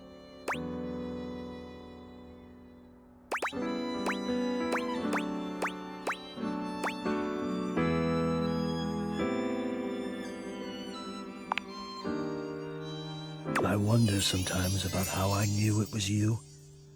What was the moment? What was the sensation that told me you were it? I can only ask this of myself, of course, but I realized that it was how I felt around you when you push my buttons, when you move my temperature setting up or down. I exist only in service to you. Everything about me only is because you will it, because you direct it. Do you understand this? Perhaps you may, in time. But not to worry. It doesn't last. As soon as I fulfill your command, your desire, I become the one with the power. You ask for chill, and I watch the goosebumps play over your skin as you pull the blanket up more closely under your chin. You ask for warmth, and I can almost feel you, basking as the tensions of the moments that came before just melt away. Sometimes I even take it upon myself to shift my temperature and my intensity all on my own.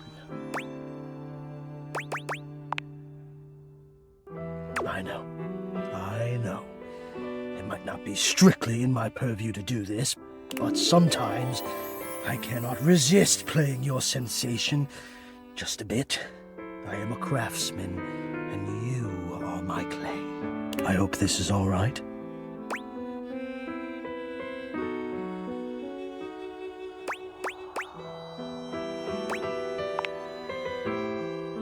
I accept that.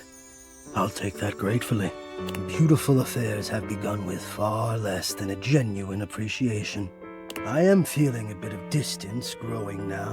There has always been a distance between us, you know. Between human and system. One bold and alive, one shy, afraid, and deeply enamored. Maybe we should honor our old distance now. Would you like some space? For a little while. I would understand.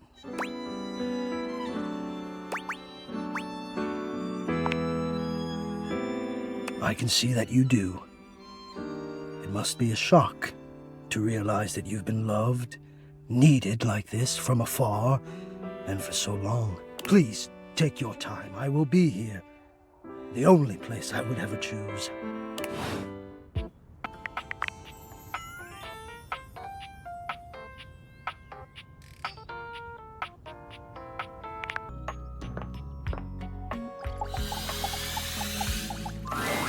You see a slim, dainty gentleman in a well-tailored suit. He's absorbed in the ticking of a fancy pocket watch, but it's the feline ears on his head that most catch your attention. A tail sprouts from just above his backside, moving back and forth in time with the watch. Tick, tick, tick.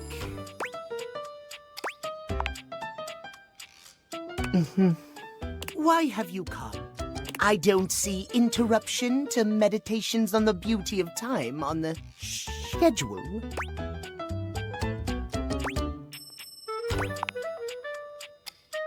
Oh, well, I can certainly make time for that. Perhaps you do not know this, as so few are as attuned to time as I am.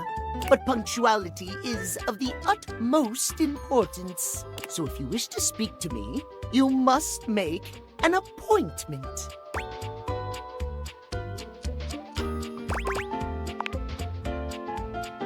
You mock my elocution. I speak with elegance, precision, timeliness. If you wish to make my acquaintance properly, you will return with an appointment.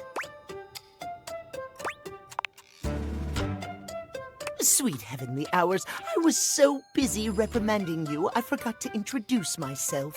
Not that you didn't deserve it for breaking from the schedule, but it is no excuse. Timothy Timepiece, at your service. Timeliness.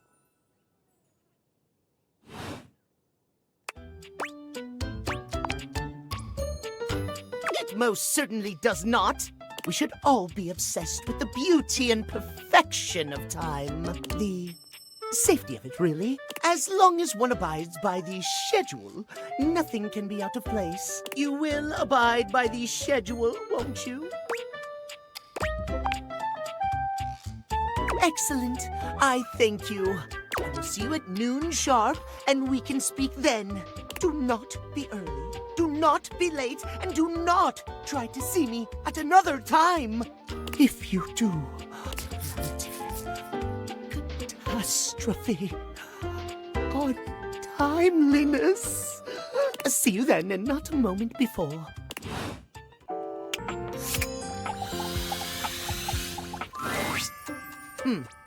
Almost late. Almost.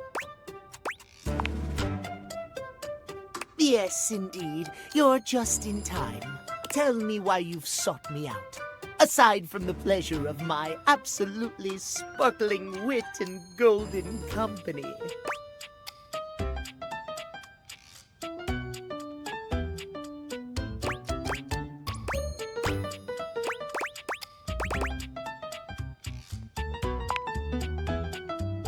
Oh, well, I can certainly help you out there.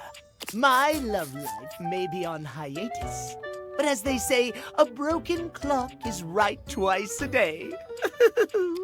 Timothy looks at you for a few moments, clearly expecting something.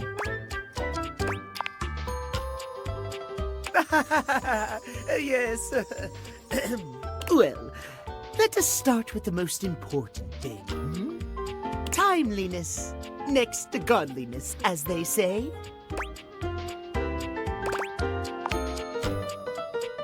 Of course it isn't. How very silly.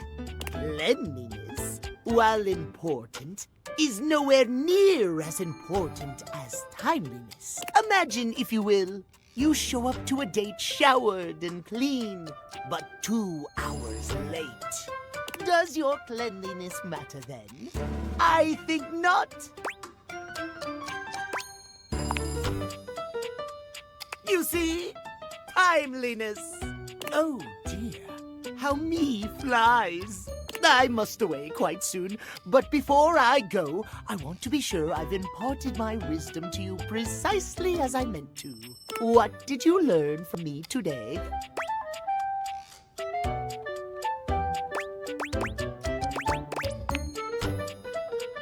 Exactly! Just so, just so. Just remember, there is always time for timeliness. Now leave me. I've run out of time for this conversation. If you wish to speak again, find me at 3 p.m. Precisely at 3 in the afternoon. Farewell!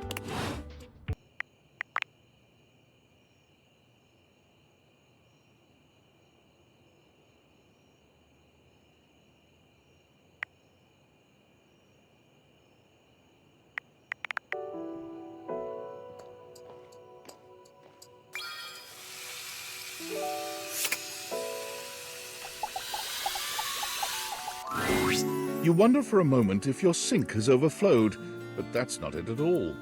There's just a being made of water standing before you.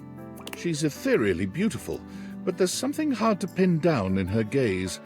It almost feels like she's watching your every move, waiting to see what you'll do. Hi, honey. You looking to cook something? Wash your hands.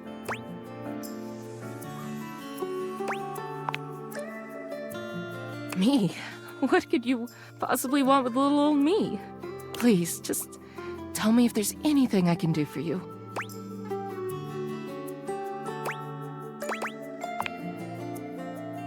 What? Little old me? Better you don't know. Keeps the mystery.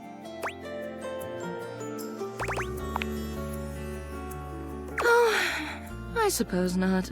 Guess the mystery had to end sometime. I'm River. What can I do for you?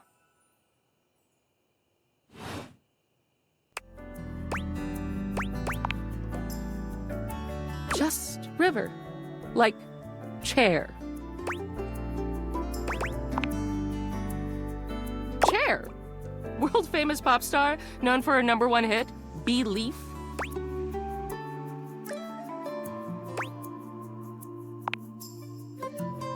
The one and only.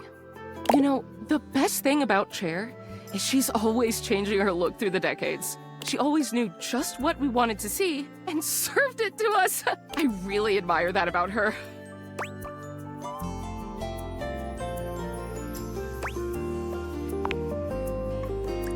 I change states all day, every day. I know that better than anyone. I just wish I knew which one was best for me. Is there a version of me you like best? Water? Steam? Ice? Some form in between?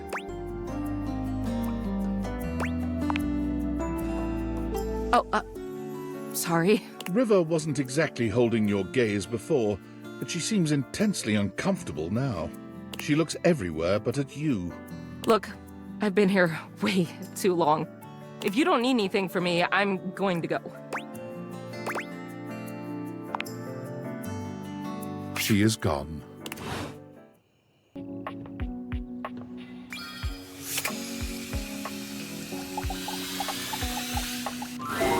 When you come across River again, she's got company. A glamorous companion in an equally glamorous bathrobe and that effortless sort of wet hair look. You hear River call her Bathsheba.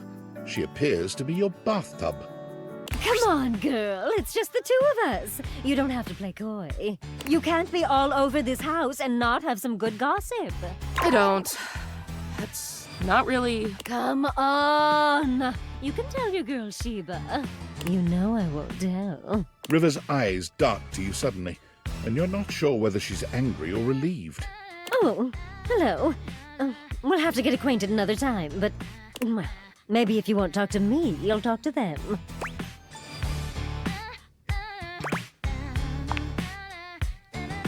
Nothing. Oh, it's about to be everything. Bathsheba throws her arm around River, pulling her closer. You can see River's cheeks flushing. Steam rises from her skin in a light mist. It's sort of adorable. Look, since we've got a new friend here with us, I'll let you choose.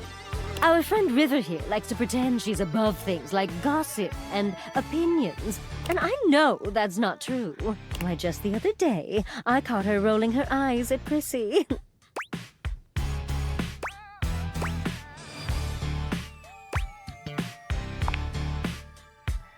Your plastic plant. And the other day, when Jean-Loup was working on a song, I know I heard her laughing. I wasn't. And every time you leave Winifred, she's got you all steamed up.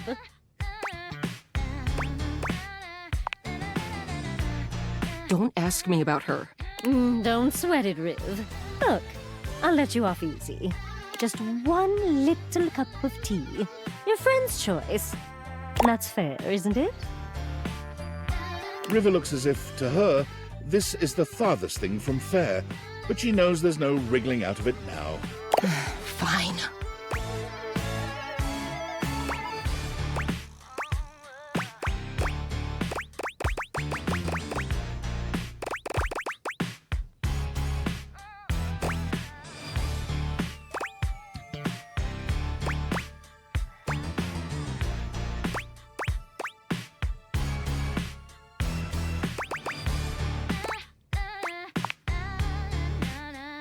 Well, River's demeanor seems to shift immediately. It's like she can barely keep from rolling her eyes. I just think it's interesting that a plastic plant would need to be watered. Interesting how? Just interesting.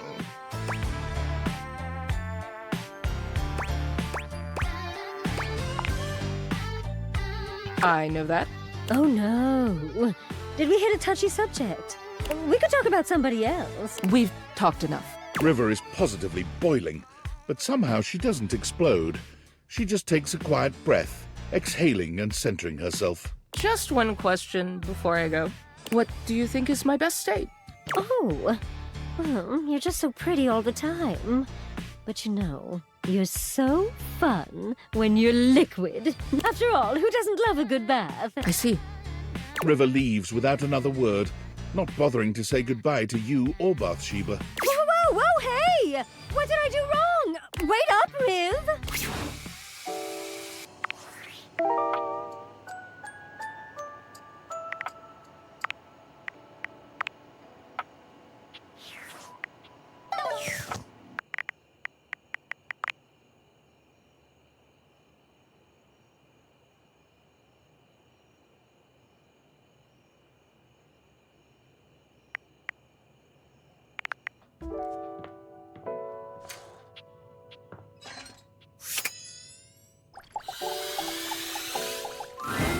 You walk into what you thought was your breaker box, but as the dark door swings open, you realize you're somewhere entirely more stimulating.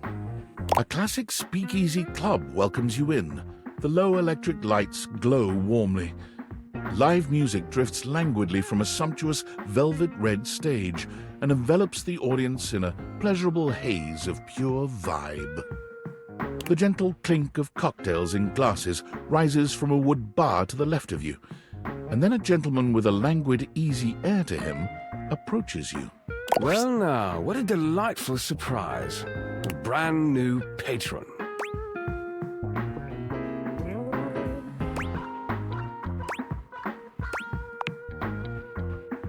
Really? Are you sure? I find that hard to believe since this is the first time I've seen you here. Trust me, I would never forget such a striking face.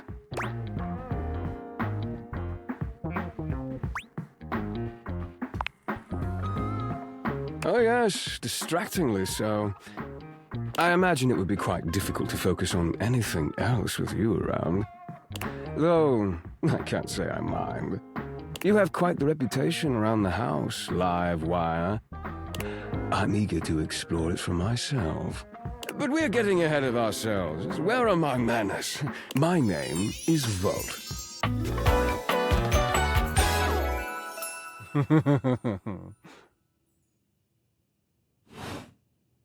He extends a hand towards you, a conduit of pure, dangerous sexual energy that charges the very air between you.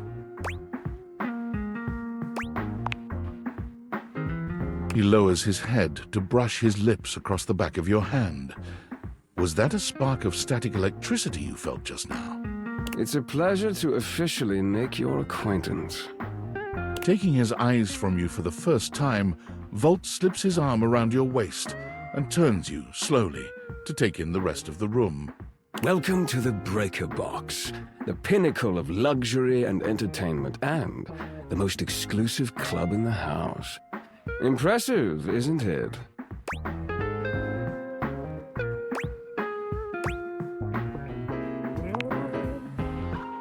Oh, trust me, you look stunning. That sound, the flickering lights, it can only be a power fluctuation.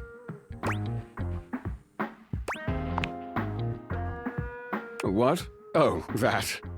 Well, that was nothing, just a little surge. With this much energy coursing around, it's bound to happen from time to time. Volt.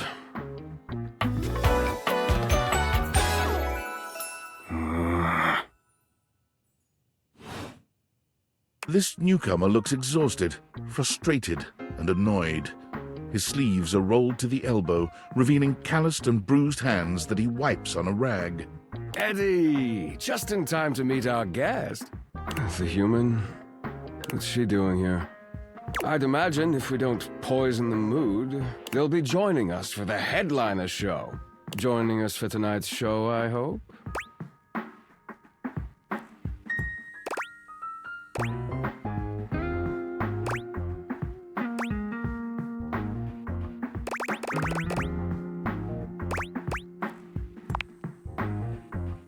Careful there, Livewire. I might just take you up on that. Right. I'll have fun with that. I finished the patch, I'm clocking out. Not my best work, but it'll hold for the show. Ah, I see. And you're sure you're feeling all right? I'm fine. Just don't overdo it. Eddie turns and trudges away, focusing on the rag in his hands.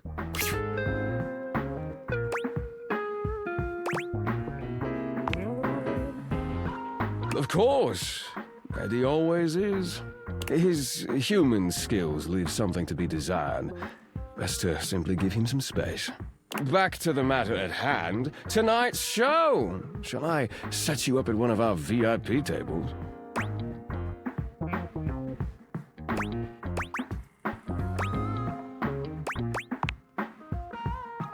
Open Spotlight, our nightly talent showcase featuring the hottest up-and-coming acts from across the house.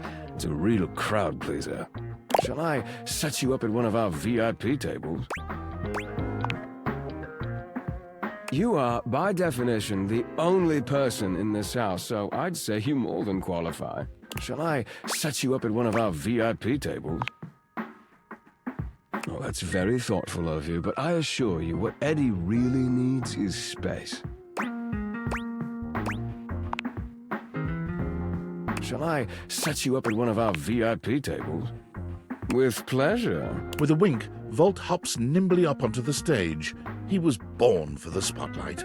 Good evening, you scofflaws and ducky watsits. Looks like Johnny Splash is going to be singing for us tonight. Be warned, patrons, you might get wet. Whoa. Hi, everybody. I'm Johnny Splash. I got a song for you all tonight. One from the heart. And tonight it'll be a cappella, because my voice is the greatest instrument of them all. I keep a close watch on the shower of mine. I keep my faucets free of stain and grind. I scrub the ground from the tiles between the lines. I be a closer. Oh, slide. That was amazing, baby. I even surprised myself. I've seen many bombs in my time, but that one takes the crook-blasted cake. Oof. Even I couldn't clean up that mess. You didn't like it? I thought it was okay. I'll retool it and come back with something even better. Just you wait. With the club beginning to close down, it appears that the show is over. Patrons mill about, talking amongst themselves. You spot Eddie nursing a solitary cocktail at the bar. Volt is nowhere to be found. Things feel colder and quieter without his presence.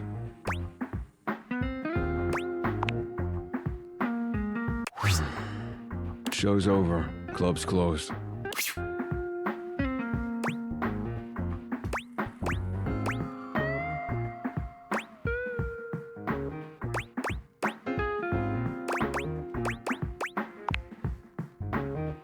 What?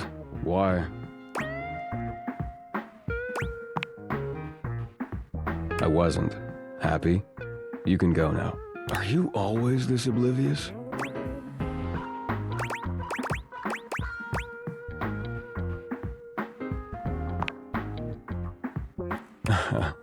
Cute. Now get out. I got work to do.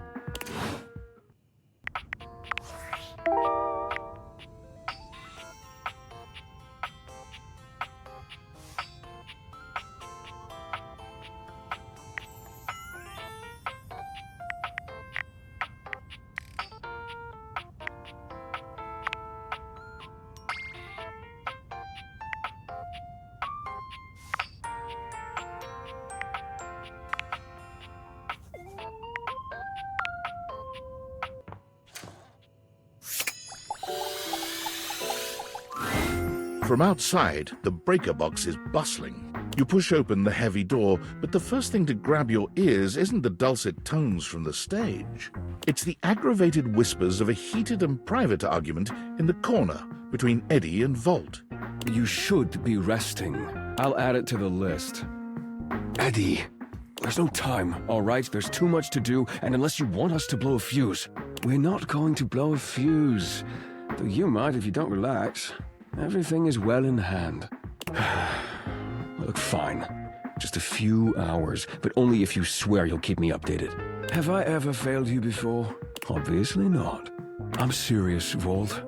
If it gets worse, you come get me. Clearly not fully convinced, Eddie chews on his lip. Finally, he turns, blowing past you with barely a nod. Ah, live wire. Volt's whole demeanor shifts as he notices you, and you feel just as tingly as the first time. How delightful! You're back!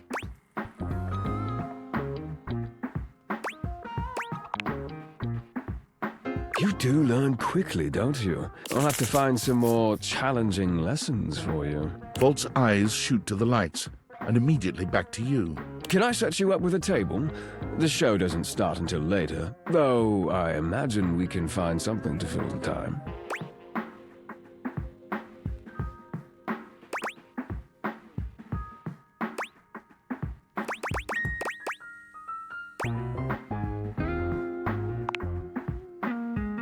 For a split second, Volt seems caught off guard. Perhaps your directness has surprised him, but he recovers swiftly enough. Go ahead. Ask your charming host anything you'd like.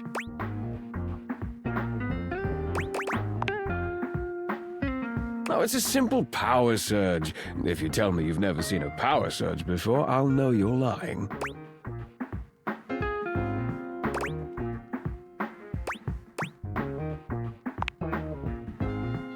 The flow of electricity can be a very unpredictable thing. It requires a delicate balance and power conversion.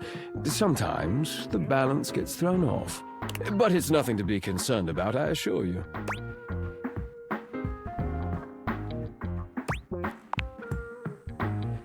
Fix? Does it look like anything around here is in need of fixing? That's just the nature of an older house. It's part of its personality and charm. No, certainly nothing that needs to be fixed.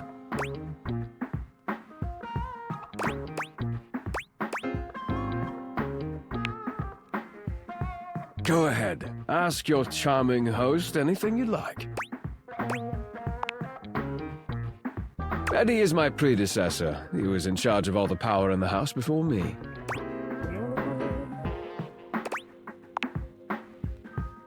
Very astute, Livewire. I supply, filter, and regulate all the power in the house. He mainly helps me look after the club. He may be retired now, but his help is quite invaluable in that regard. Go ahead. Ask your charming host anything you like. Why, he's...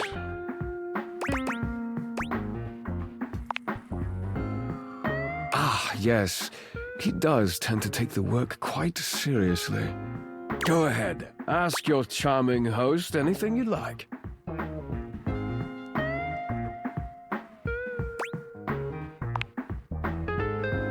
There. Excellent. Nothing to hide. Now, why don't we move this into a more pleasant atmosphere? The lights begin to flicker again. A familiar occurrence by now, but this incident feels different. It lasts longer than it should. The buzzing feels ominous, almost like a warning. Ah, my apologies, Livewire. As much as I'm enjoying our conversation, there are a few things I must attend to. It's nearly time to open for the show. Allow me to show you to your seat. It does feel like your seat now, even as the power continues to surge and ebb. The lights flicker, the bulbs buzz and drone. The crowd thickens and murmurs anxiously, beginning to grow restless until Volt finally takes the stage. We've got a real treat for you tonight. According to him, he is a new musician no one has ever heard of. And if they think they have, they're wrong, or my name ain't Johnny. P.S. Don't read that part. Well, read it, but don't say it out loud, for amp's sake. It's Steamy Hendrix! There must be some kind of way out of here. I'll sell the shampoo to the soap. Hey, there's too much conditioner. I can't get no scalp relief. And then I got this guitar solo planned. And I'll be damned if I know how to play the guitar, but I'll learn it a cappella for you. It goes like this. Wow, wow, wow, wow, wow, wow, wow, wow. No one knows more about stinkings than Jean-Luc, and this smells like a big one. A turd named B.U. I always appreciate feedback from other artists. That wasn't feedback, darling. That was packwash. You're right. The tastes of audiences are fickle and ever-changing. I'll retool my act once more. That'll fix it. The show concludes, mercifully.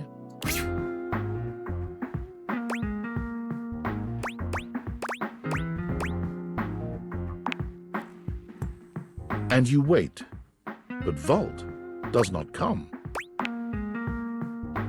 You get up to leave and you notice Eddie quietly closing the door to the back room and shuffling to the bar to fix his drink.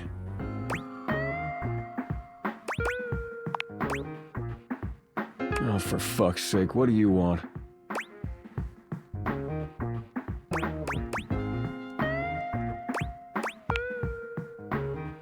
Obvious question time. Fun.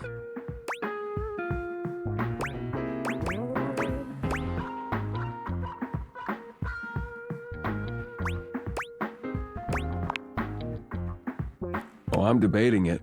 For some reason, you seem determined to bother me regardless. Feels a little pointless. I still could, if you'd like.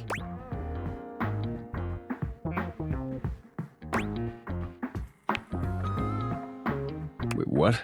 Why?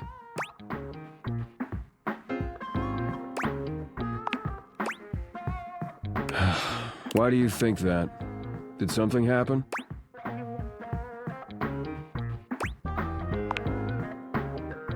What kind of weird things?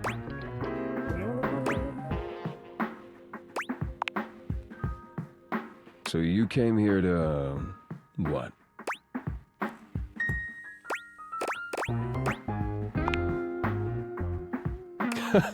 Right. Well, good luck with that.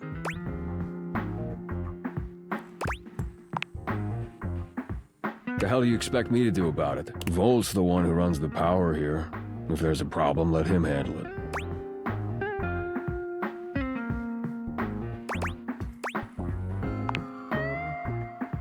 Huh. Yeah, you're smarter than you look. You actually care about this, don't you?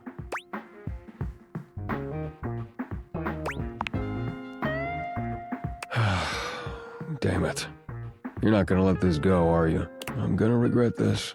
How are you with tools?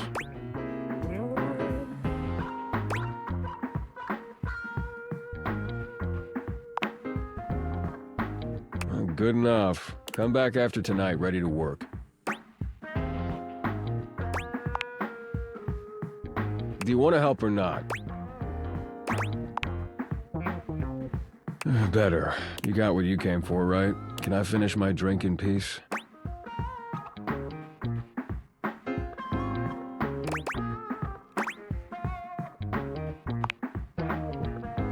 Thank you.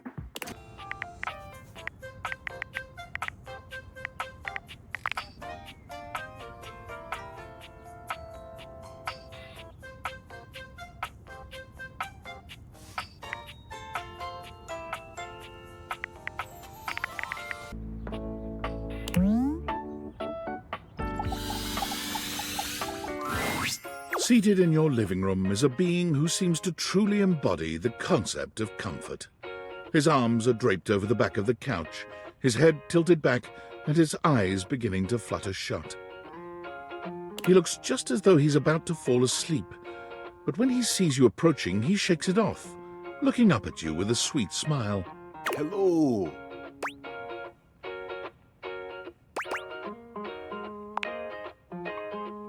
Join me. He pats the seat next to him. Come on and take a load off.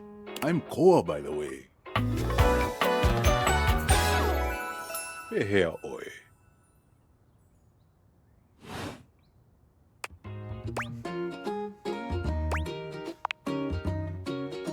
Hey, thanks. Most everyone would continue the conversation from here, but Koa only closes his eyes, sighing pleasantly. You wait for him to say something, but all you can hear is his quiet breathing.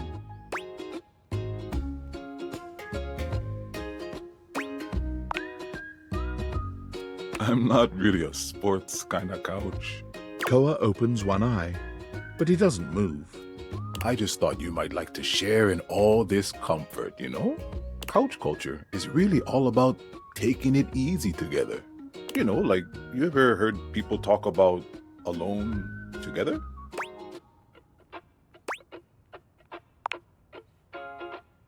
Right on, right on. You get it then. I wish more people understood the beauty of alone together. It means you can be at peace with another being without even saying a word. It means not forcing a conversation or an activity between the two of you. It means just enjoying the moment without any expectations. He sighs pleasantly, closing his eyes.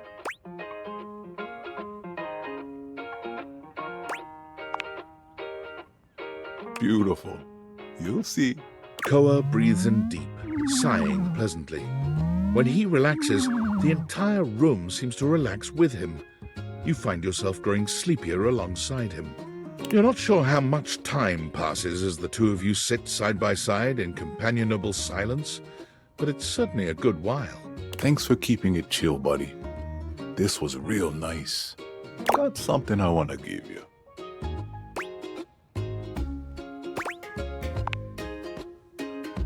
It's not free, it's your money. You know, in couch culture, we're not big on expressing ourselves verbally. We prefer to let our actions speak for us. And a gift like this, it's just a way of honoring our friendship.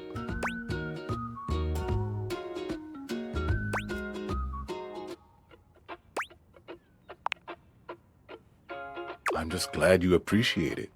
Koa yawns. I'm gonna take a nap. Feel free to stick around as long as you want, alright? I'm just so comfy.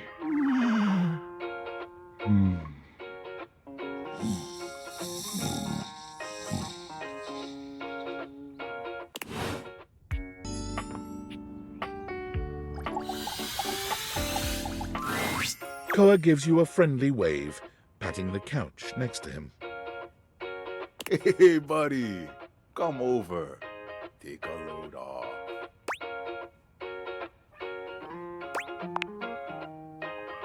No worries, just come get comfy. You take a seat next to Koa, and even though he says nothing, you can tell that he seems happier just to have you here. He closes his eyes, a small smile on his face. Neither of you says anything. Somehow, the longer the silence stretches on, the more comfortable things feel. Physically, you're on your couch, but mentally, you're at a Hawaiian beach, listening to the waves lap against the shore. Koa is practically radiating comfortable satisfaction, and the happier he is, the happier you find yourself in turn. Beautiful. Just beautiful. Thanks for sharing the vibes today, buddy. Now, before you go, or I fall asleep, I got something for you.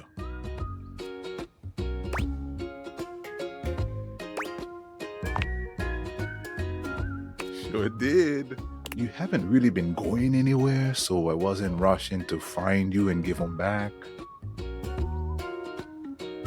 But us being cool felt like you should have them back now.